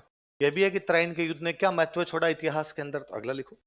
त्राइन के दूसरे युद्ध का महत्व, importance of second battle of Tarain. Tarain के दूसरे युद्ध का महत्व, importance of second battle of Tarain. आप ये भी लिख सकते हैं त्राइन के दूसरे युद्ध का परिणाम, त्राइन के दूसरे युद्ध के प्रभाव, इंपॉर्टेंस, रिजल्ट, इंपैक्ट्स, कॉन्सिक्वेंस, जो भला लगे आपको वो लिखो। त्राइन के दूसरे युद्ध का महत्व। हमने खानवा जब पढ़ा था तो खानवा में लिखाया था कि जब बाबर भारत में आया था तब दो बड़ी शक्तियां थी, एक शक्ति थे राजपूत और एक थे अफगान। दोनों हार गए खानवा के में, इसलिए बाबर के लिए भारत में राज करना क्या हो गया था। इस समय उत्तर भारत की सबसे बड़ी शक्ति राजपूत थे, पृथ्वीराज सबसे बड़ी शक्ति था, और पृथ्वीराज हार गया तो गौरी के उत्तराधिकारियों के लिए भारत में राज करना क्या हो गया। गौरी ने खुद ने राज नहीं किया था, गौरी अपना उत्तराधिकारी छोड़ के गया था, उत्तराधिकारी था कुतुबुद्दीन ऐबक। कौन था। तो गौरी के उत्तराधिकारी के लिए भारत में राज करना आसान हो गया, कठिन हो गया। और मान लो पृथ्वीराज नहीं हारता तो क्या वो राज कर पाते। देखो, तो पृथ्वीराज की हार के बाद, पृथ्वीराज की हार के बाद, after defeat of Prithviraj, Prithviraj की हार के बाद, after defeat of Prithviraj, Gauri के उत्तराधिकारियों के लिए भारत में राज करना आसान हो गया था। It became easier for Ghori's successor to rule over India. Ghori के उत्तराधिकारियों के लिए भारत में राज करना आसान हो गया था। It became easier for Ghori's successor to rule over India. Ghori के उत्तराधिकारियों के लिए भारत में राज करना आसान हो गया था। It became easier for Ghori's successor to rule over India. Ghori के उत्तराधिकारियों के लिए भारत में राज करना आसान हो गया था। It became easier for Ghori's successor to rule over India. Bharat में राज करना क्या हो गया था, किसके लिए। गौरी के उत्तराधिकारी, भारत में राज करना आसान हो गया। एक बात तो ये हो गई अपने, ये तो गौरी के लिहाज से, उस लिहाज से अच्छी बात हो। दूसरा, गौरी जब भारत में आया तो तुर्क शासन शुरू हो गया। कौन सा हो गया भाई, कुतुबुद्दीन ऐबक राजा बना तो कौन सा शासन हो गया, तुर्क। तुर्कों का राज भारत में खत्म किया जाके मुगलों ने। किसने किया। मुगलों का राज भारत में खत्म किया अंग्रेजों ने। किसने किया। 1947 तक अंग्रेज थे। 1192 में तुर्क आए, 1526 में मुगल आए, 1947 तक बाद में क्या बने रहे, मुगलों को खत्म करके बाद में कौन बने रहे, अंग्रेज। मतलब 1192 से लेके 1947 तक भारत का कोई आदमी भारत पर राज नहीं कर पाया। ये सारे विदेशी थे। तुर्क भारत के नहीं थे, मुगल भारत के नहीं थे, अंग्रेज भारत के। भारत पर एक फॉरेन रूल शुरू होता है जो कब तक बना रहा, 1947 में जाके बाद में भारतीय सम्राट बनते हैं पंडित जवाहरलाल नेहरू, है ना।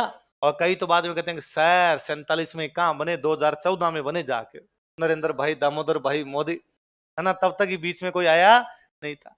पर 1947 में जाके अपना राज आता है, भारतीयों का राज आता है। तब तक भारत में बाहर के लोग ही क्या करते रहे थे, शासन। देखो,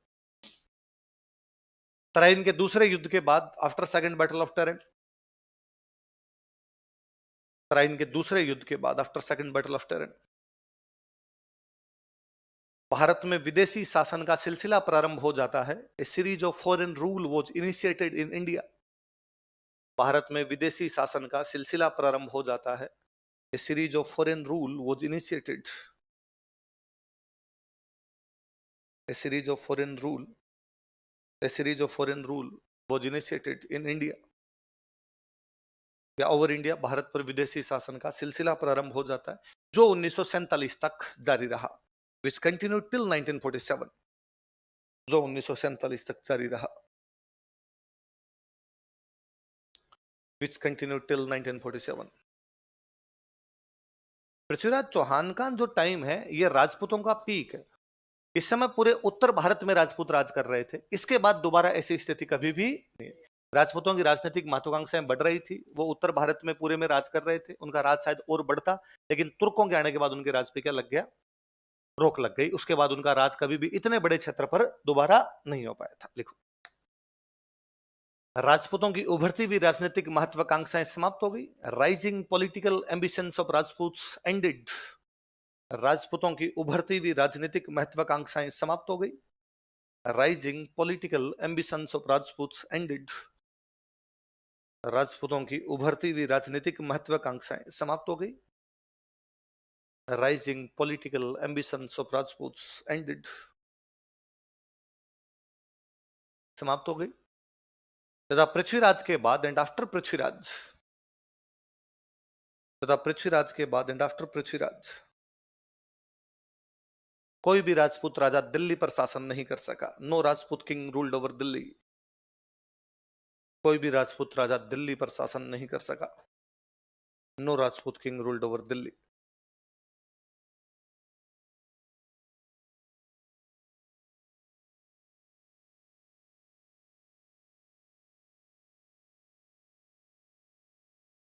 कोई भी राजपूत राजा दिल्ली पर अधिकार नहीं कर सका। Could not capture Delhi. Delhi पर उनका कभी अधिकार नहीं हुआ, शासन नहीं हुआ, कुछ लिख लो। ये पॉलिटिकल बातें हैं सारी, कि गौरी के उत्तराधिकारियों के लिए राज करना आसान हो गया, भारत में विदेशी शासन आ गया, राजपूत दोबारा कभी दिल्ली पर कब्जा नहीं कर पाए। सारी कैसी बातें हैं, पॉलिटिकल। लेकिन जब राज चेंज होता है तो कल्चरल चेंज भी होते हैं, और उस समय कल्चरल चेंज ज्यादा हो जाएंगे जब राज ऐसा चेंज हो कि कल्चर ही चेंज हो जाए। कि पहले भारत के लोगों में राज चेंज हो रहा था, यूपी वाले को हटा के एमपी वाला आ गया, एमपी वाले को हटा के राजस्थान वाला आ गया, तो मामला ठीक ठाक था। अब जब आपको हटा के अफगानिस्तान का आएगा तो राज पूरी तरीके से क्या हो जाएगा, चेंज। और जब कोई चेंज आएंगे तो दोनों प्रकार के हो सकते हैं, वो अच्छे भी हो सकते हैं और बुरे भी हो सकते हैं। तो भारतीय कला और संस्कृति पर सकारात्मक और नकारात्मक दोनों प्रकार के प्रभाव देखने को मिलते हैं। लिखो अगला, लिखो। चार कितने पॉइंट हो गए, चौथा लिखो। तुर्क शासन की स्थापना के कारण, तुर्क शासन की स्थापना के कारण, due to foundation of Turks rule, तुर्क शासन की स्थापना के कारण, due to foundation of Turks rule, भारतीय संस्कृति पर सकारात्मक तथा नकारात्मक प्रभाव दिखाई दिए। Positive and negative impacts were seen on Indian culture. भारतीय संस्कृति पर सकारात्मक व नकारात्मक प्रभाव दिखाई दिए। Positive and negative impacts were seen on Indian culture. भारतीय संस्कृति पर सकारात्मक तथा नकारात्मक प्रभाव दिखाई दिए। Positive and negative impacts were seen on Indian culture. दोनों प्रकार के अच्छे भी प्रभाव आए और बुरे भी। पहले कौन से पढ़े, अच्छे। देखो ए बी लगा के इसी में पढ़ लेते हैं। ए लगा के लिखो सकारात्मक प्रभाव, पॉजिटिव इंपैक्ट्स। इसी पॉइंट के सब पॉइंट बना लेते हैं अपने। सकारात्मक प्रभाव, इसी में अब एक दो लिखेंगे ना, सकारात्मक एक दो जितने अपने को आएंगे उतने लिख लेंगे। एक नंबर लगा के लिखो। एक अच्छा प्रभाव यह आया कि एक नई कल्चर शुरू हुई, जिस कल्चर का नाम है इंडो इस्लामिक। क्या नाम था, इंडो मतलब भारत, इस्लामिक मतलब मुस्लिम, जो भारत से बाहर से आए थे। इंडो मतलब हिंदू का, और इस्लामिक मतलब मुस्लिम। अब ऐसी कल्चर आई थी जिसमें थोड़ी हिंदुओं की बात थी और थोड़ी किसकी बात थी, मुस्लिमों। अब कल्चर का प्रभाव कहां कहां दिखाई दे सकता है, आर्किटेक्चर, म्यूजिक, लिटरेचर, पेंटिंग्स, और जो जो और वस्त्र वगैरह सब चीजों पे दिखाई देते हैं। पर मोटा मोटा आपने कहते इन चीजों पे दिखाई दिए कि अब स्थापत्य कला में ऐसी स्थापत्य कला थी, ऐसा आर्किटेक्चर था, इसमें हिंदू विशेषता भी थी और मुस्लिम विशेषता। संगीत में, चित्रकला में, साहित्य में, सब में हिंदू विशेषता भी थी और मुस्लिम विशेषता। तो एक नई कल्चर आई, उस कल्चर का नाम क्या था, लिखो आप, फिर मैं समझाता हूं थोड़ा। एक नंबर लिखो, भारत में नई इंडो इस्लामिक संस्कृति का उदय हुआ। New Indo Islamic culture was evolve in India. Bharat में नई इंडो इस्लामिक संस्कृति का उदय हुआ। New Indo Islamic culture was evolve in India. Bharat में नई इंडो इस्लामिक संस्कृति का उदय हुआ। New Indo Islamic culture was evolve in India. जिसके प्रभाव स्थापत्य, संगीत, साहित्य तथा चित्रकला पर दिखाई दिए। विच impacts were visible on architecture, music, literature and paintings. जिसके प्रभाव स्थापत्य कला, संगीत, साहित्य तथा चित्रकला पर दिखाई दिए। विच impacts were visible on architecture, music, literature and paintings. जिसके प्रभाव स्थापत्य कला, संगीत, साहित्य तथा चित्रकला पर दिखाई दिए। Which impacts were visible on architecture, music, literature and paintings.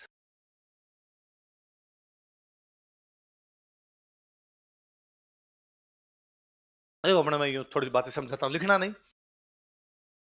आप जब मिडिवल पढ़ोगे तो आगे और समझोगे, वहां लिख लोगे। जैसे मैं एक सिंपल छोटे उदाहरण बताता हूँ। साहित्य है ना, जब मुसलमान भारत में आए थे, वो जब बाहर से आए तो उनकी खुद की भाषा थी अरबी और फारसी। क्या भाषा थी? अरबी और फारसी। भारत की अपने भाषा थी खड़ी बोली। कौन सी भाषा थी? हिंदी का पहले का रूप। हिंदी नहीं, हिंदी का पहले का रूप था। इसको उस टाइम क्या बोला करते थे? खड़ी बोली। अलग अलग आती, यूपी की अलग, राजस्थान के अलग, एमपी के अलग, हरियाणा के अलग। उत्तर भारत बड़े तौर पर एक खड़ी बोली बोला करता था। उन वाली अपने को नहीं समझ में आती, अपने वाली उनको। फिर दोनों का मिक्सचर हुआ। वो मिक्सचर है उर्दू और हिंदी। वो मिक्सचर क्या है? उर्दू मुसलमानों की भाषा नहीं है, भारत की भाषा है। भारत के अलावा उर्दू कोई नहीं जानता। यदि मुसलमान जानते तो फिर तो अफगानिस्तान वाले भी जानते, ईरान इराक वाले भी जानते। नहीं, वो अरबी फारसी जानते होंगे। उर्दू, उर्दू अपनी भाषा। उर्दू का मतलब होता है खेमे की भाषा। किसकी भाषा? खेमा मतलब सेना। तुर्कों की सेना आई थी, उस सेना को यहाँ के लोगों से बातचीत करनी है तो किस भाषा में की जाए? ऐसी भाषा लेके आए जिसमें शब्द जो थे वो तो थोड़े अपने थे, थोड़े उनके थे। लिखने का तरीका फारसी की तरह था, इसलिए लिखते वही है, उल्टा लिखते हैं, अपनी तरह नहीं लिखते, पर शब्द खूब सारे अपने वाले लिए गए। इसलिए हिंदी और उर्दू में आप अंतर ही नहीं कर पाते, इसलिए आप पूरे दिन दोनों मिक्स बोलते रहते हैं। हर चीज आप कभी नहीं कहते कि आज मैंने समाचार पत्र पढ़ा है, आज मैंने। आप ज्यादातर मामले में ऐसा नहीं कहते आज क्या दिनांक हो गई है, तारीख। आप क्या बोलते हैं? आप कभी नहीं कहते कि यार तुमने आज इतनी प्रतीक्षा क्यों करवा दी, तुमने इंतजार करवाया। इंतजार कहते हो, ये थोड़ी को प्रतीक्षा है ना। तो हम अभी भी खूब सारे ऐसे वर्ड्स बोलते हैं जो हिंदी के तहत बोलते हैं लेकिन होते उर्दू सेम। उर्दू वाले खूब सारे ऐसे वर्ड बोलते हैं जो बोलते उर्दू के तहत लेकिन होते किसके हैं? हिंदी और उर्दू एक जैसी भाषाएं। ये उस समय मध्यकाल के अंदर डेवलप हो रही थी, उस समय डेवलप हुई भाषाएं, ताकि कुछ ऐसी भाषाएं जिनके अंदर थोड़े थोड़े शब्द दोनों के मिला लिए जाएं, ताकि एक दूसरे के बोलने में क्या रहे, थोड़ी सहूलियत रहे। बस इसलिए किया गया। आई बात समझ में? तो साहित्य का सीधा सीधा दिखता है कि नई भाषाओं का विकास हो रहा है, तो ये नई कल्चर है, तभी नई भाषा का। यदि वो कल्चर नहीं आती तो क्या विकास होता? स्थापत्य कला से। आर्किटेक्चर जब तक मुसलमान भारत में नहीं आए थे, हिंदू आर्किटेक्चर पूरा का पूरा। मकान बनाने का तरीका था कि भाई दीवारें बना दो, जैसे कोई मंदिर भी बनाते, मंदिर बनाते अपना सीधा सा था कि भाई नीचे एक चबूतरा बनाएंगे, चबूतरा बनाने के बाद में उस पर दीवारें खड़ी करेंगे, दीवारें खड़ी करने के बाद में उसका दरवाजा होगा हमारे पास, और दरवाजे के ऊपर हम जो होगा वो उसके ऊपर हमारा शिखर बना देंगे। क्या बना देंगे? शिखर। ये दरवाजा जो बनाने का अपना तरीका था, इस तरीके को अपने बोला करते सहतीर। क्या बोलते हैं? या इंग्लिश में बोलते लेंटल, लेंटल बोलते हैं, सहतीर बोलते हैं इसको। मुसलमान आए, वो इस मामले में थोड़े स्टाइलिश थे, उन्होंने कहा भाई दरवाजा ऐसा नहीं बनेगा, अब दरवाजा ऐसा बनेगा। आप विधानसभा के सारे गेट देख लो, आप ऐसे ही।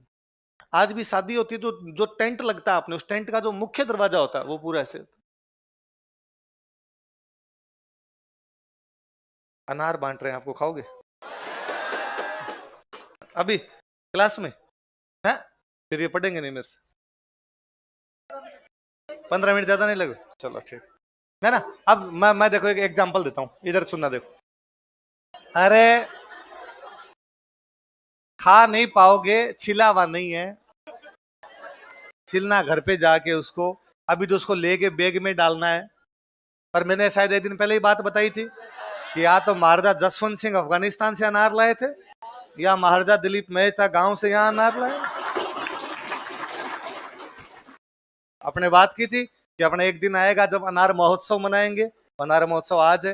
मैं आपको गारंटी देता हूं, आप घर पे जाके खाना, अपने हाथों से छीलना, आपके हाथ बाद में लाल चरूड़ हो जाएंगे। यूं लगेगा जैसे बकरा खाया बकरा आपने, हाथ एकदम लाल रहेंगे आपके। तो ये तो और सुनना, देखो तो ये देते हैं आप, आपने जेब बैग में डाल लीजिए। इधर देखिए थोड़ा सा, तो देखिए स्थापत्य कला में एक दिल्ली में एक सुल्तान बना, उस सुल्तान का नाम था गैसुद्दीन तुगलक। क्या नाम था उसका? मकबरा, उसकी मकबरे की विशेषता मीडियल में पढ़ोगे तब और पढ़ोगे। हुआ क्या कि मुसलमान जब भारत के अंदर आए थे तो उनको बिल्डिंग्स चाहिए थी मस्जिद के लिए। किसके लिए चाहिए? अब नई बिल्डिंग कहां से बनाए? तो उन्होंने कहा एक काम करो, जो इंडिया वाली बिल्डिंग है इनको तोड़ दो और इनको तोड़ के क्या बना लो, बिल्डिंग बना लो अपने जैसे।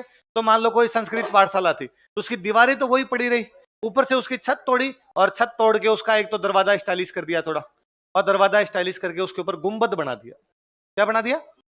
ये गुंबद। तो आप कभी ताजमहल के ऊपर देखोगे तो ताजमहल के ऊपर क्या बना हुआ है? तो ये गुंबद बनाने लगे। ये जो दरवाजा बनाने का तरीका होता है इसको बोलते हैं मेहराब। क्या बोलते हैं? आर्च, आर्च बोलते हैं इसको। अपने पहले हुआ करते थे सहतीर, लेकिन अब सहतीर की जगह क्या बनने लगे थे? आर्च बनने लगे थे। पहले लेंटल थे फिर आर्च थे। तो गैसुद्दीन, अब शुरुआत में तो क्या हुआ कि जैसे संस्कृत, अरे बातें नहीं मिल जाएंगे रे, अनार ही नहीं देखे हुए क्या? क्या मंगतों की तरह कर रहे हो? सबको दे देना, नहीं मिले हाथ खड़े कर देना, मैं दिलवा दूंगा तुम्हें। एक बार इधर देखो तू। तो एक तो ये था कि जो पुरानी बिल्डिंग्स थी उनको तोड़ तोड़ के बनाया जाए। फिर आया कि नहीं भाई, जब अलाउद्दीन खिलजी का शासन आया तो कहा पुरानी बिल्डिंग्स को तोड़ के क्यों बनाया जाए, हम हमारी बिल्डिंग बना लेंगे खुद की। तो अब नई बिल्डिंग बनानी शुरू की। पर नई बिल्डिंग बनाने वाले कारीगर कौन? इंडियंस। कारीगर कौन? इंडियन। और मकान बनाने वाले जो कारीगर होते हैं उनके साथ एक समस्या है, आप उनको कितना भी समझा दें, कैसा भी समझा दें, वो बनाते वही हैं जो उनको आता है ना। मैं तो आजकल मैं देखता हूं कि गांव में जो मिस्त्री होते हैं, आप आजकल वो इंटीरियर डिजाइनर को लेके आते हैं, उसको कहते हैं भाई बता, वो कहता है इतने फिट की, ये करना है, ये करना है, ये करना है। फिर आप अपने मिस्त्री को जा कहते हैं यहाँ पर ये बनाना है, यहाँ पे रसोई होनी चाहिए, यहाँ पे बाथरूम होना चाहिए, यहाँ पे सीढ़ियां होनी चाहिए। वो आपके सामने भी 2-3 बार कहता है, और वो कहता है भाई साहब ये रसोई और बाथरूम आसपास नहीं हो सकते। और ये किसने बता दिया आपको? जो नई डिजाइनर ने बताया, इंजीनियर वाले ने बताया, तेरे को ऐसे ही करना पड़ेगा। वो आपके सामने हाँ बदल लेता है, पर आपके जाने के बाद वापस कहता है। ये 17 साल का एक्सपीरियंस है। गुणिया फेंकता हूं तो सीधा जाता है। गुणिया समझते हो? गुणिया जिसमें उसके वो धागा होता है, वो धागा में फेंक दूं तो सीधा जाता है, वैसा इधर उधर भी जाता है। और ये कल के छोरे मेरे को कागज में बना के बताएंगे कि दीवार कितनी होनी चाहिए कितनी नहीं होनी चाहिए। इसलिए अलाउद्दीन खिलजी वो जब लोग आए तो उन्होंने खूब सारे लोगों का कि भाई मकान बनाओ। अब जब उन्होंने मकान बनाने शुरू किए, उसने कहा कि देखो ऐसे दरवाजा बनाना, ऐसे ये करना, ऐसे ये करना है। लेकिन अगले ने किया वही जो उसको आता था। तो भले ही मुस्लिम राजा ने बिल्डिंग बनाई, लेकिन उनमें विशेषताएं कैसी आ गई? हिंदू। कैसी विशेषता आ गई? उसका एक अच्छा एग्जाम्पल है, दिल्ली में एक सुल्तान हुआ गैसुद्दीन तुगलक। कौन सुल्तान हुआ? तो गैसुद्दीन तुगलक का मकबरा है। मकबरा पूरी मुस्लिम विशेषताओं का है कि बाकायदा नीचे एक झील बनाई गई, झील बना के उसके अंदर एक चबूतरा बनाया गया, चबूतरे के ऊपर उसकी दीवारें खींची गई, दीवारों में उसका दरवाजा बनाया गया, दरवाजा वही लेंटल वाला जो दरवाजा बनाते वो बनाया गया, इसके ऊपर उसका मेहराब बनाया गया। यहां तक सब एकदम ठीक है। यहां पर उसके साइड में मीनारें बनाई गई। आप ताजमहल के साइड में देखना मीनारें बनी हुई। उसके ऊपर जाने के बाद में भगवान जाने उस मिस्त्री के क्या दिमाग में आया, उसने बनाया कलश, है ना। ऊपर जाने के बाद में उसने एक बनाया आमलक। ये हिंदू विशेषता थी कि मंदिरों में सबसे ऊपर ये कलश बनाया जाता और क्या बनाया जाता। अब मैं कई बार सोचता हूं कि यार गैसुद्दीन तुगलक ने जब मकबरा देखा, उसने कहा ये क्या किया रे, ये ऊपर क्या बना दिया, हटाओ इनको। और मिस्त्री ने कहा सर 1 मिनट, पहले बाकी लोगों से पूछ लो, यदि ठीक लग रहे हैं तो पड़े रहने देंगे, ठीक नहीं लग रहे हैं तो हम हटा देंगे। बाकी बताने वाले कौन? मजदूर। मजदूर भी उसके ही है। और उन्होंने देखा वैसा थू थू, ऐसा अच्छा कलश और आमलक हमने पहले बनाया। कुछ चीजें बंदा वही करता है जो दूसरे कहते हैं। अपने कई बार लगता है कि यार क्या पता अपने नहीं समझ में आ रही हो, दूसरे अच्छा बता रहे हैं तो ठीक ही होगा। इसलिए ज्यादातर जो मध्यकाल की इमारतें हैं उनमें हिंदू विशेषता भी मिल जाती है और कैसी मिल जाती है, मुस्लिम। जब दोनों विशेषता एक साथ मिलती है तब उसको हम बोलते हैं इंडो इस्लामिक। क्या बोलते हैं? साहित्य में नई भाषाएं, स्थापत्य कला में नए तरीके। दो चीजें ये तो और बड़ी गजब है, संगीत और चित्रकला। कौन कौन सी? इस्लाम ये कहता है कि संगीत और चित्रकला हराम है, न तो गीत गाए जाने चाहिए न किसी प्रकार के चित्र। इसलिए भारत से बाहर जब तक मुसलमान थे वो ना तो गीत गाते थे ना ही किसी प्रकार के चित्र बनाया करते थे। लेकिन जब भारत आए और यहां आने के बाद देखा कि शाम को मंदिर में हरे रामा हरे कृष्णा झुक झुक के अपने वाले गीत गा रहे थे। उन्होंने पूछा भाई ये तुम हिल हिल के क्या करते रहते हो? हमने कहा भगवान के पास जाने का तरीका है, ये फ्रीक्वेंसी मैच होती है हमारी और हम डायरेक्ट भगवान के पास चले जाते हैं। भारत के अंदर एक नई विचारधारा शुरू होती है, सूफीज्म। क्या शुरू होती है? सूफीज्म पूरा कव्वालियों पर है। आप किसी भी सूफी संत की दरगाह पे चले जाइए, आज भी हिल हिल के गीत गाते हुए लोग मिलेंगे आपको। भर दे झोली मेरी ये मोहम्मद जाए ना दर से तेरे कोई खाली, मौला मेरे सब जगह गाए जा रहे हैं। ये केवल भारत में, भारत के अलावा कहीं भी। तो संगीत, और बाद में तो आप देखिए कि आज भी भारत के ज्यादातर अच्छे संगीतकार देखिए मुसलमान है। एक बार यहां शुरू हुए, फिर पता चला कि अल्लाह ने सबसे खूबसूरत कंठ मुसलमानों को दिए हैं, इसलिए बाद में खूब सारे गीत गाए गए। ये का ये चित्रकला सल्तनत काल में तुर्कों के राज में चित्र बने ही नहीं, अकबर के टाइम में जाकर बाद में चित्र शुरू हुए। लेकिन फिर भी थोड़े थोड़े चित्र बनने शुरू हुए, तो उसमें चित्र जो भी बनते उनमें हिंदू विशेषता भी होती है, कैसी विशेषता होती? मुस्लिम। एक नई कल्चर है, उस कल्चर का नाम क्या था? Indo Islamic.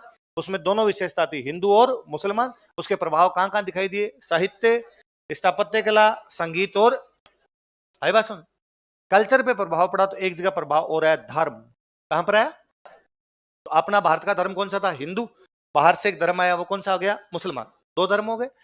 हिंदुओं की कुछ विशेषता मुसलमानों ने ली, मुसलमानों की कुछ विशेषता किसने ली? हिंदू। जब हिंदुओं ने मुसलमानों की विशेषता ली तो अपने यहां पर एक आंदोलन शुरू होता है, उस आंदोलन का नाम था भक्ति। क्या नाम था? मुसलमानों ने जब हिंदुओं की विशेषता ली तो एक आंदोलन शुरू हुआ, उसका नाम था सूफी। कौन सा था? सूफी। अब सुनो, देखो मैं बताता हूं।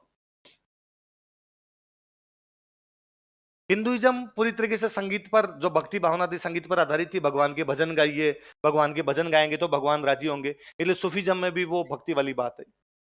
और सूफीज्म इतना हिट रहा कि अजमेर के ख्वाजा मोइनुद्दीन चिश्ती की दरगाह पर मुसलमान जाते होंगे कम, हिंदू जाते हैं।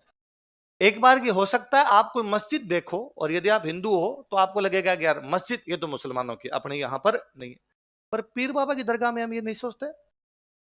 कौन से पीर बाबा की दरगाह, कौन थे कौन नहीं थे, हम सारे वहां पर जा रहे हैं, सारे वहां पर धागे बांध बांध के आ रहे हैं, सारे करें प्री पास करवा दे है। तो पीर बाबा की दरगाह पे सारे जा रहे हैं। ये पीर बाबा वाली दरगाह का जो आंदोलन है, आंदोलन कौन सा है?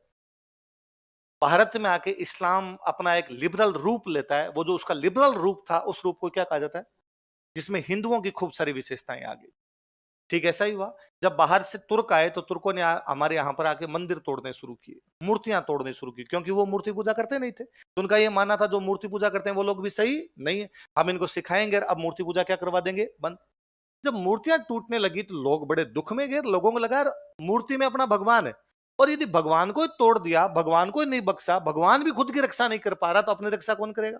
हम कुछ संतों के पास गए, उन संतों के नाम थे जाम्बो जी, उन संतों के नाम थे जसनाथ जी, उन संतों के नाम थे कुछ तेजा जी, उन संतों के नाम थे रामदेव जी, उन संतों के नाम थे मीराबाई, उन संतों के नाम थे कबीर, उन संतों के नाम थे दादू। हम उनके पास गए, हमने उन संतों को जाकर, तुम तो इंटेलिजेंट बंदे हो, तुम बताओ बिना मूर्ति के पार कैसे पड़ेगी? ये तो मूर्तियां तोड़ गए। और तब उन्होंने कहना शुरू किया कि पत्थर पूजे हरि मिले तो मैं पूजूं पहाड़, ताते तो चाकी भली न पी सकाए संसार।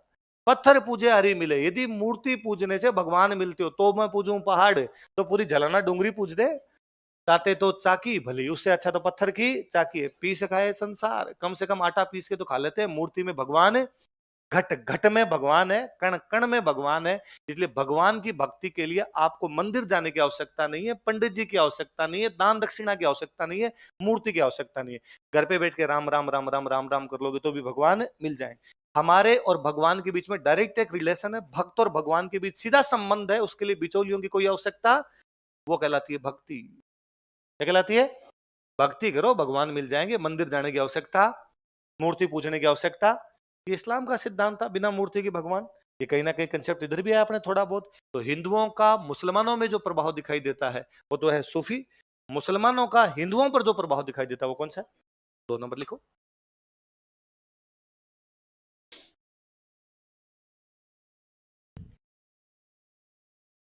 लिखो, भारत में सूफी तथा भक्ति आंदोलन प्रारंभ हुए। सूफी एंड भक्ति movements were introduced in India. Bharat में सूफी तथा भक्ति आंदोलन प्रारंभ हुए। सूफी एंड भक्ति movements were introduced in India.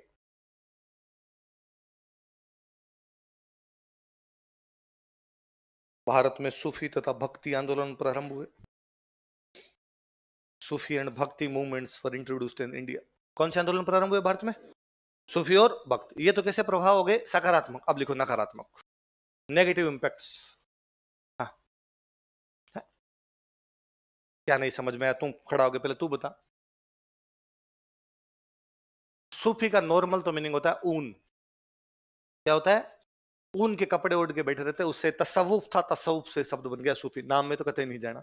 Simple सा ये है, मुसलमानों में हिंदुओं का जो प्रभाव दिखाई दिया उसके फलस्वरूप संतों ने ऐसी बातें कहनी शुरू की जिनमें हिंदुओं की बातें भी थी, मुसलमानों की बातें थी। तो उनको फॉलो करने वाले भी हिंदू भी हुए और मुसलमान भी हुए।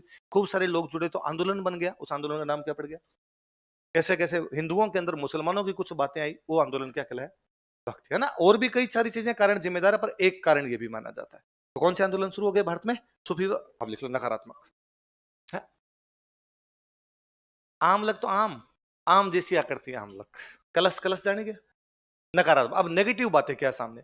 नेगेटिव ये थी कि जब बाहर से वो लोग आए थे तो भारत में 2 बड़ी संस्कृतियां थी, एक तो हिंदू और एक बौद्ध। कौन कौन? हिंदू बनाते अपने मंदिर, बौद्ध बनाते अपने मठ। बौद्ध क्या बनाते? मोनेस्ट्रीज,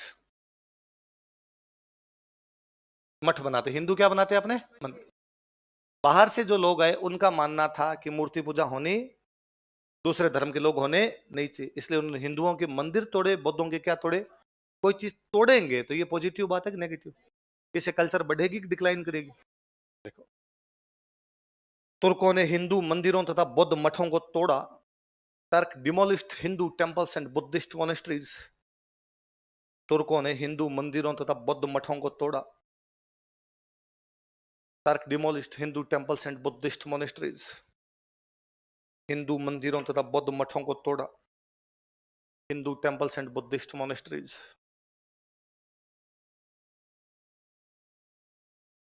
जिससे हिंदू व बौद्ध संस्कृति का नुकसान हुआ।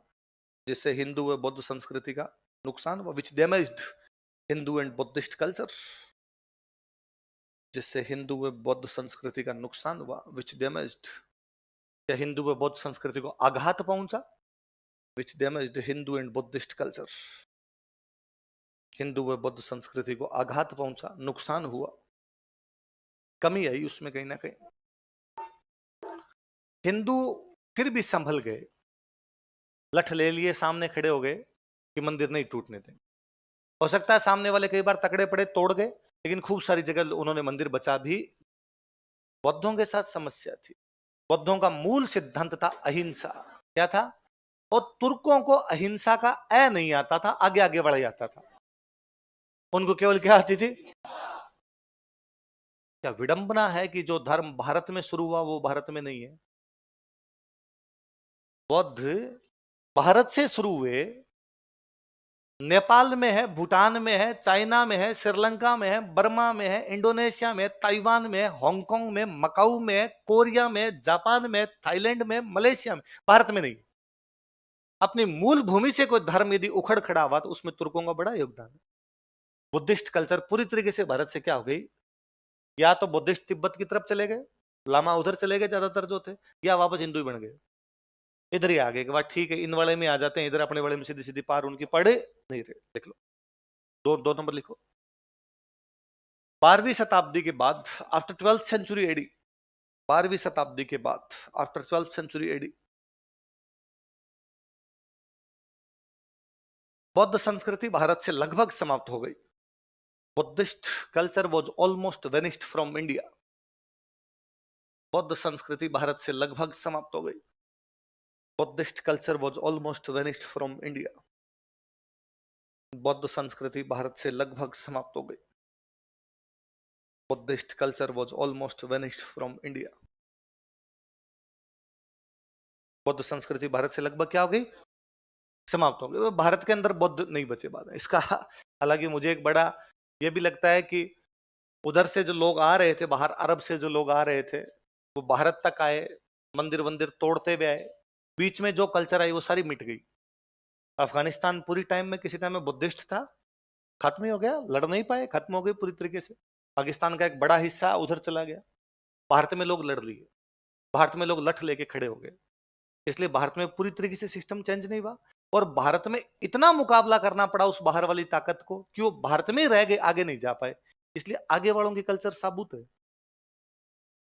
यदि भारत नहीं लड़ता ना तो आगे वाले और जाते। तो इन आगे वालों को, बर्मा को, हांगकांग को, जापान को, इनको भारत के पग धो धो के पी लेना चाहिए कि तुम्हारी यदि कल्चर बनी रही ना, उसमें एक योगदान हमारा है कि हमने यही रोक राख लिया। वो जो भी आंधी उधर से आई हुई थी उस आंधी को आगे जाने नहीं दिया, इसलिए उनकी कल्चर बचबुचा गई। यहाँ पर ही आगे रड़म रप्पा जो होना था वो खत्म हो गया।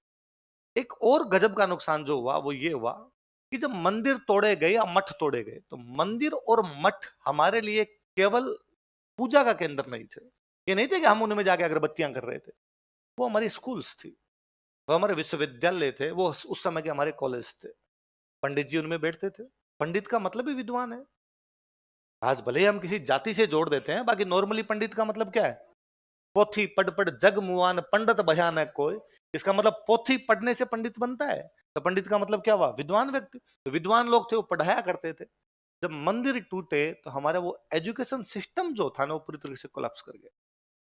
आप किसी भी देश में कुछ भी खत्म कर दो, उस देश की संस्कृति नहीं मरेगी। पर यदि उस देश का एजुकेशन सिस्टम समाप्त कर दोगे तो उसकी संस्कृति अपने आप ही क्या हो जाएगी। मैं कई बार सोचता हूं कि यार वो महान लोग जिन्होंने कुंभलगढ़, चित्तौड़गढ़ जैसे बड़े बड़े किले बनाए, वो टेक्नोलॉजी कहां चली गई हमारी?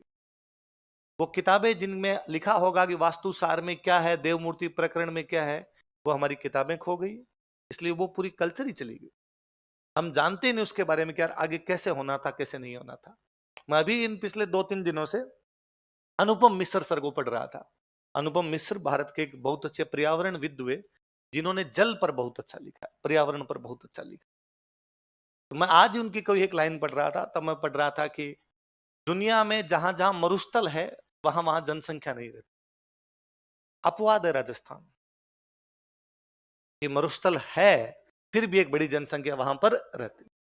क्या कारण है कि जहां मरुस्थल होता है वहां जनसंख्या नहीं रहती? कि पानी। मनुष्य की बेसिक नीड क्या है? पानी। और जब पानी नहीं होगा तो वहां पर लोग कैसे रहेंगे? पर हमारे लोग ऐसे थे जिन्होंने उस समय पानी के सोर्स बना लिए। हम जो परसों बात कर रहे थे कि राजस्थान के गांव गिनिए, इंटू 3 कीजिए, उतने हमने क्या बना लिए? वो टेक्नोलॉजी पूरी समाप्त हो गई। अब हम जानते ही नहीं कि तालाब कैसे बनाया जाता है। मैं वो बुक पढ़ रहा था, अनुपम मिश्र सर की बुक, कभी आप भी समय मिले तो पढ़ना, आज भी खड़े हैं तालाब, आज भी खड़े हैं। तो उसमें वो लिख रहे थे कि यार उस तालाब को बनाने के लिए कोई ज्यादा नाप जोख की आवश्यकता नहीं थी। कुछ अभ्यस्त आंखें, कुछ अभ्यस्त हाथ, एक लंबे समय की प्रैक्टिस के बाद, एक लंबे समय के एक्सपीरियंस के बाद वो लोग बता दिया करते थे यार यहां पानी का ढलान सही है और यहां बना लिया जाए, यहां पानी मीठा निकल जाएगा। अभी भी गांव में खूब सारे लोग हैं जो ये बता देते हैं कि यार यहां कुआं खोदो, यहां पानी मीठा निकलेगा। अब हम कहते हैं इनको बहाव आते हैं, इनको बहाव आते हैं, इनमें देवता थे। वो एक्सपीरियंस है उनका, लंबे लंबे समय का जेनेटिक है हमारे अंदर, कि हमें पता चलता है कि यार ऐसा ऐसा कुछ जमीन है उसके अंदर ये सब हो जाएगा। क्योंकि हम बहुत इस मामले में नंबर लोग थे, हमने हमारी हर सफलता का श्रेय भगवान को दिया। इसलिए यदि मुझे पता चलता है कि हाँ पानी मीठा है, तो भी मैंने कहा कि मैं कौन हूं करने वाला, ये सब ऊपर वाला करवा रहा है।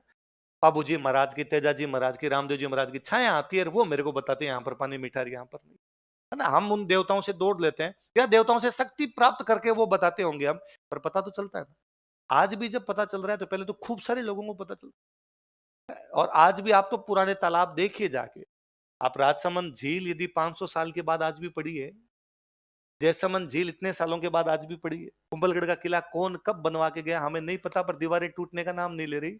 हम कितना ही अच्छा मकान बना लेते हैं, तीसरे साल पपड़ियां उतरती है और हम कहते हैं सीलन आ गई इसमें। क्यों आ गई भाई सीलन? उनमें तो नहीं आ रही। वो हमारी जो शिक्षा की पद्धति थी वो मिडेवल पूरी खा गया। वो बीच वाले टाइम के अंदर हमारे उन आक्रमणों के अंदर कहां चली गई हमें कुछ भी पता।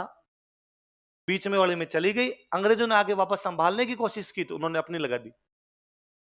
पीछे वाली पता नहीं थी, अपने वाले लगा गए, हम फिर वो खिचड़ी बन के रह गए।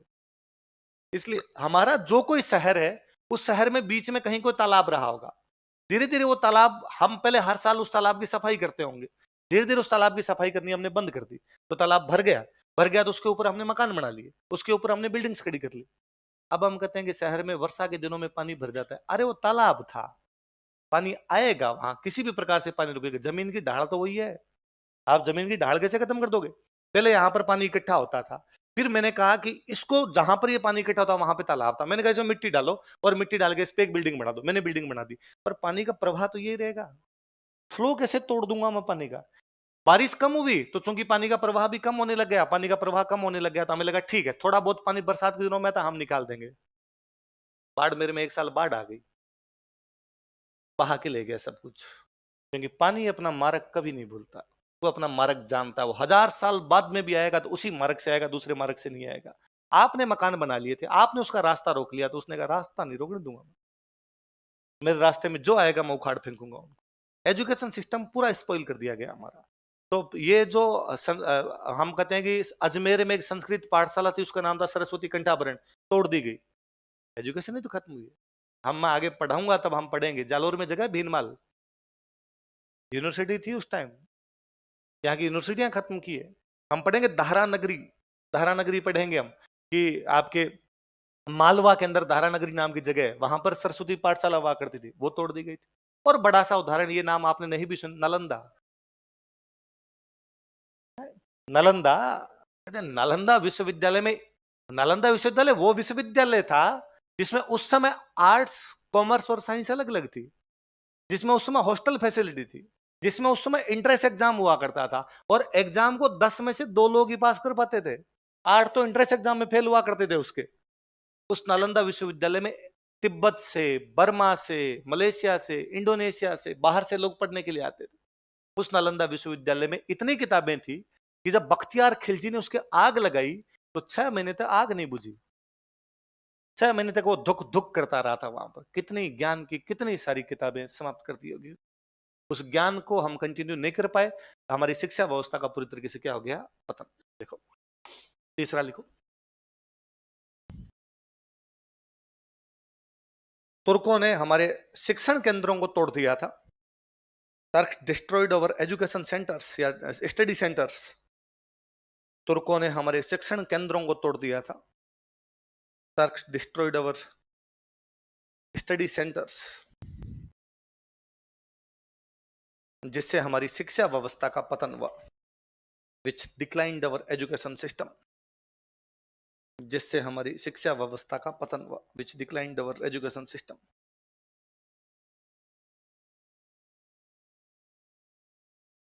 ये नुकसान भयंकर था। फिर वो दिलीप सर एग्जाम्पल देते रहते हैं, कभी मैंने दिया होगा पहले कभी, कि लेबनन, लेबनन के सीरिया, सीरिया के लेबनन के शायद एक बहुत अच्छे फिलोसोफर हुए खलील जिब्रान। खलील जिब्रान की वो एक कहानी है कि एक बार शैतानों के राजा ने एक मीटिंग बुलाई। शैतान, शैतान समझते हो, बदमाश भाई। एक देवता और दूसरे कौन है, शैतान। तो शैतानों के राजा ने एक मीटिंग बुलाई और उसने कहा कि शैतान ने कहा मैं बूढ़ा हो गया हूं, शैतानों के राजा ने कहा मैं बूढ़ा हो गया हूं, इसलिए नया राजा चुनना है। तुम सारे शैतानों में से कौन होगा जो अगला राजा बनेगा? सबने कहा मुझे बना दो, मुझे बना दो। उसने कहा नहीं भाई साहब, पहले प्रूव किया जाए तुम्हें शैतान वाली बात है कि नहीं, राजा बनने की बात है कि नहीं। कुछ ऐसा करो कि लगे कि ये काम शैतान का काम, तो बना दूंगा। 6 महीने का टाइम है। 6 महीने बाद शैतान इकट्ठे हुए, शैतानों ने आके, एक आया और उसने कहा मैंने साहब 1 लाख लोगों को मारा है, अब तो बनाओ। उसने कहा आउट, बाहर निकल। दूसरा आया, उसने कहा था मैं तो छोटे छोटे बच्चों को मार के उनका खून पी गया, ये काम देखो कितना क्रूर काम किया मैंने। उसने आउट। वो तीसरा आया, उसने कहा मैंने गांव के आग लगा दी थी, बच्चे बूढ़े जल रहे थे तो मुझे बड़े मजे आए। किसी ने कहा कि मैंने गर्दनें काट दी, मैंने रेप किए, मैंने लोगों को मार दिया, मैंने लोगों को बेच दिया, अलग अलग बातें बताई। उन्होंने सबको बाहर निकाला। एक शैतान आया, उसने कहा कुछ बच्चे स्कूल जा रहे थे, मैंने उनको रास्ता भटका दिया।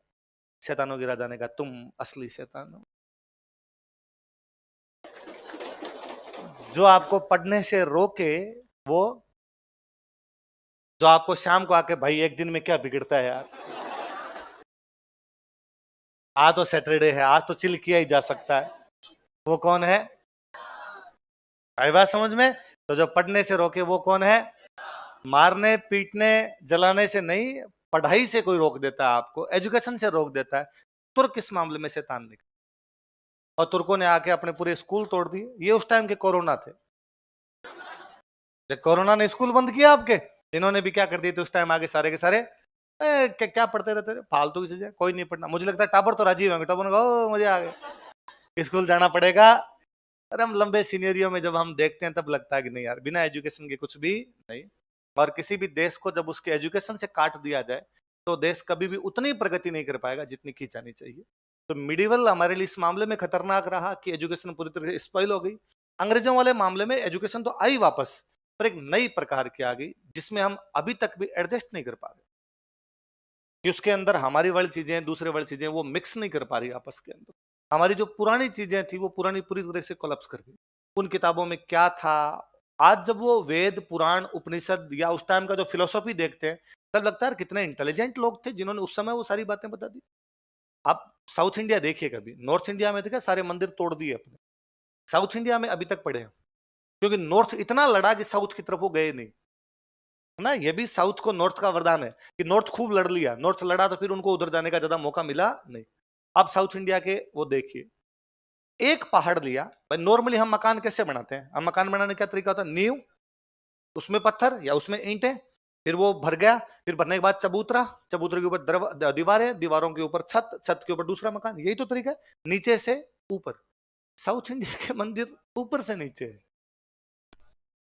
यार। क्या कैलाश खूब सारे, कि उन्होंने एक पत्थर लिया, एक पहाड़ लिया, कोई एक पहाड़ था, ये एक पहाड़, उन्होंने ऊपर से काटना शुरू किया।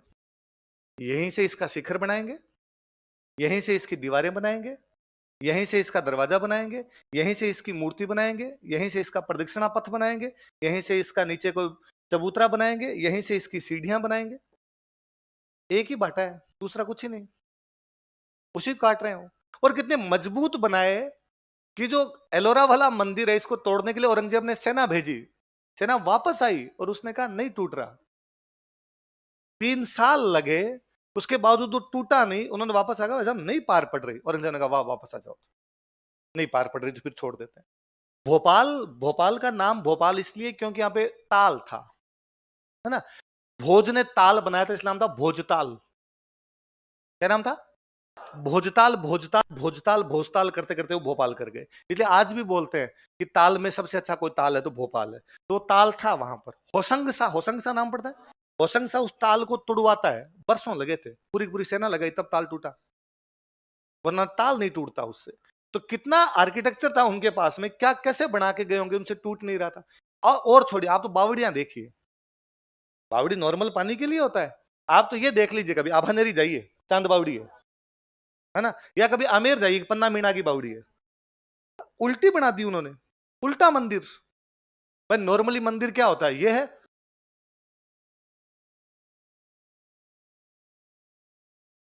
ये मंदिर है, उल्टा बनाया उन्होंने।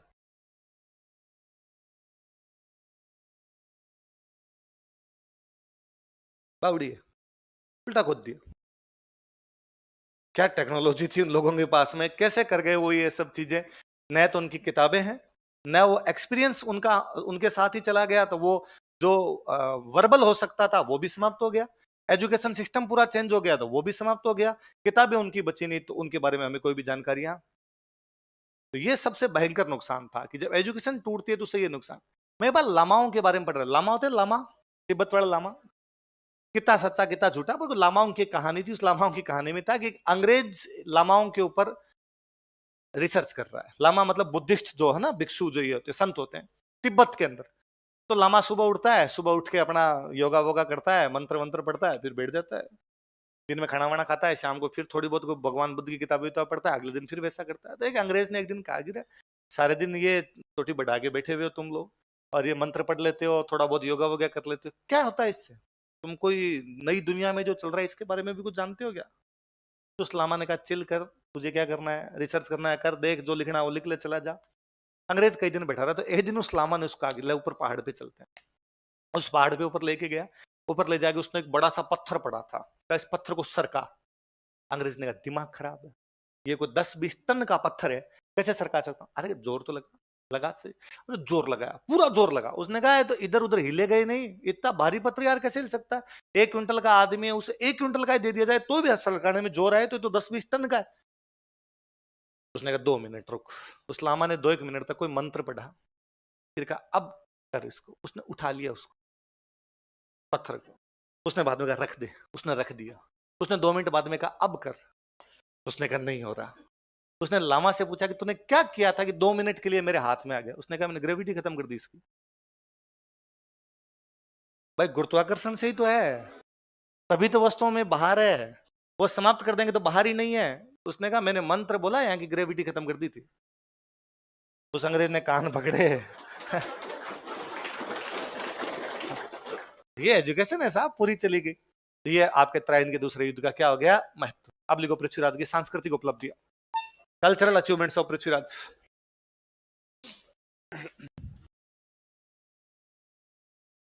पृथ्वीराज की सांस्कृतिक उपलब्धियां।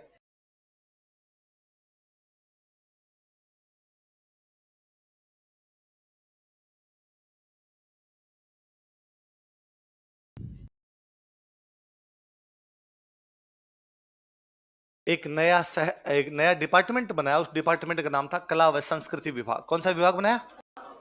तो पृथ्वीराज ने एक डिपार्टमेंट बनाया आर्ट एंड कल्चर का, और इसके जो मंत्री थे उन मंत्री का नाम था पद्मनाभ। क्या नाम था? लिखो।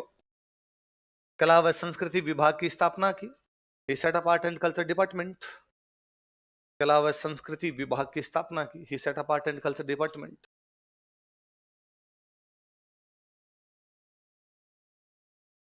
मंत्री लिख लो पद्मनाभ।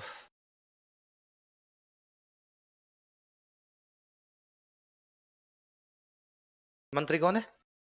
पद्मनाभ।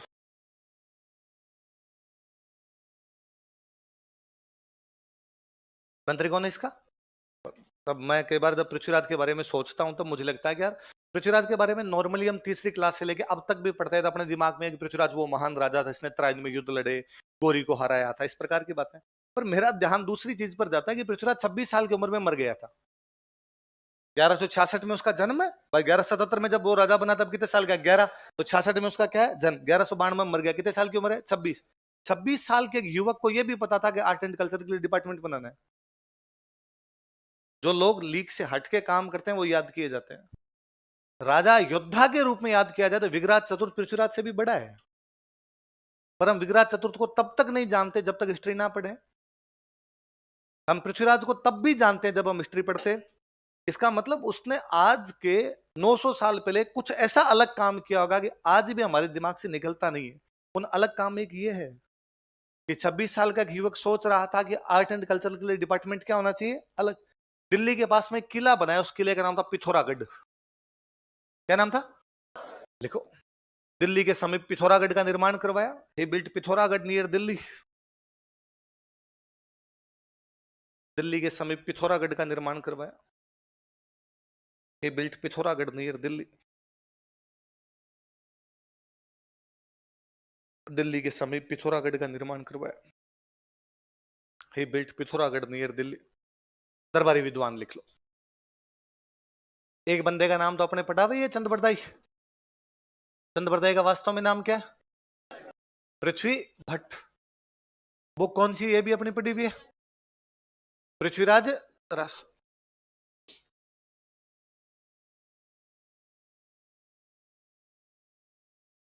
अगले बंदे की स्टार लगा के लिखना, जयानक।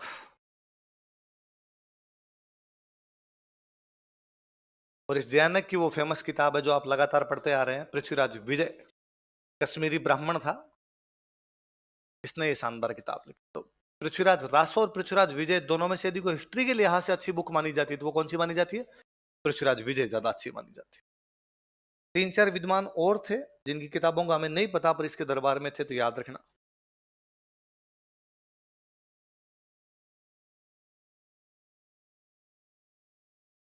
वागीश्वर जनार्दन,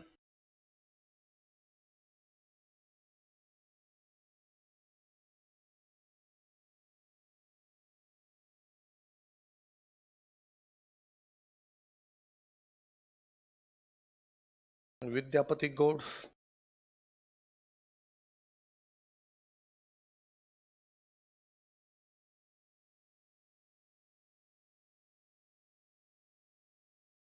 विश्वरूप,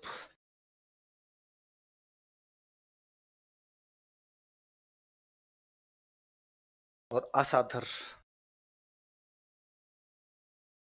है ना, एक बार किसी एग्जाम का क्वेश्चन है, तीनों चारों नाम एक साथ देके और फिर पूछा ये किसके दरबार में थे, तो किसके दरबार में थे? पृथ्वीराज। क्या क्या नाम बताओ देखे?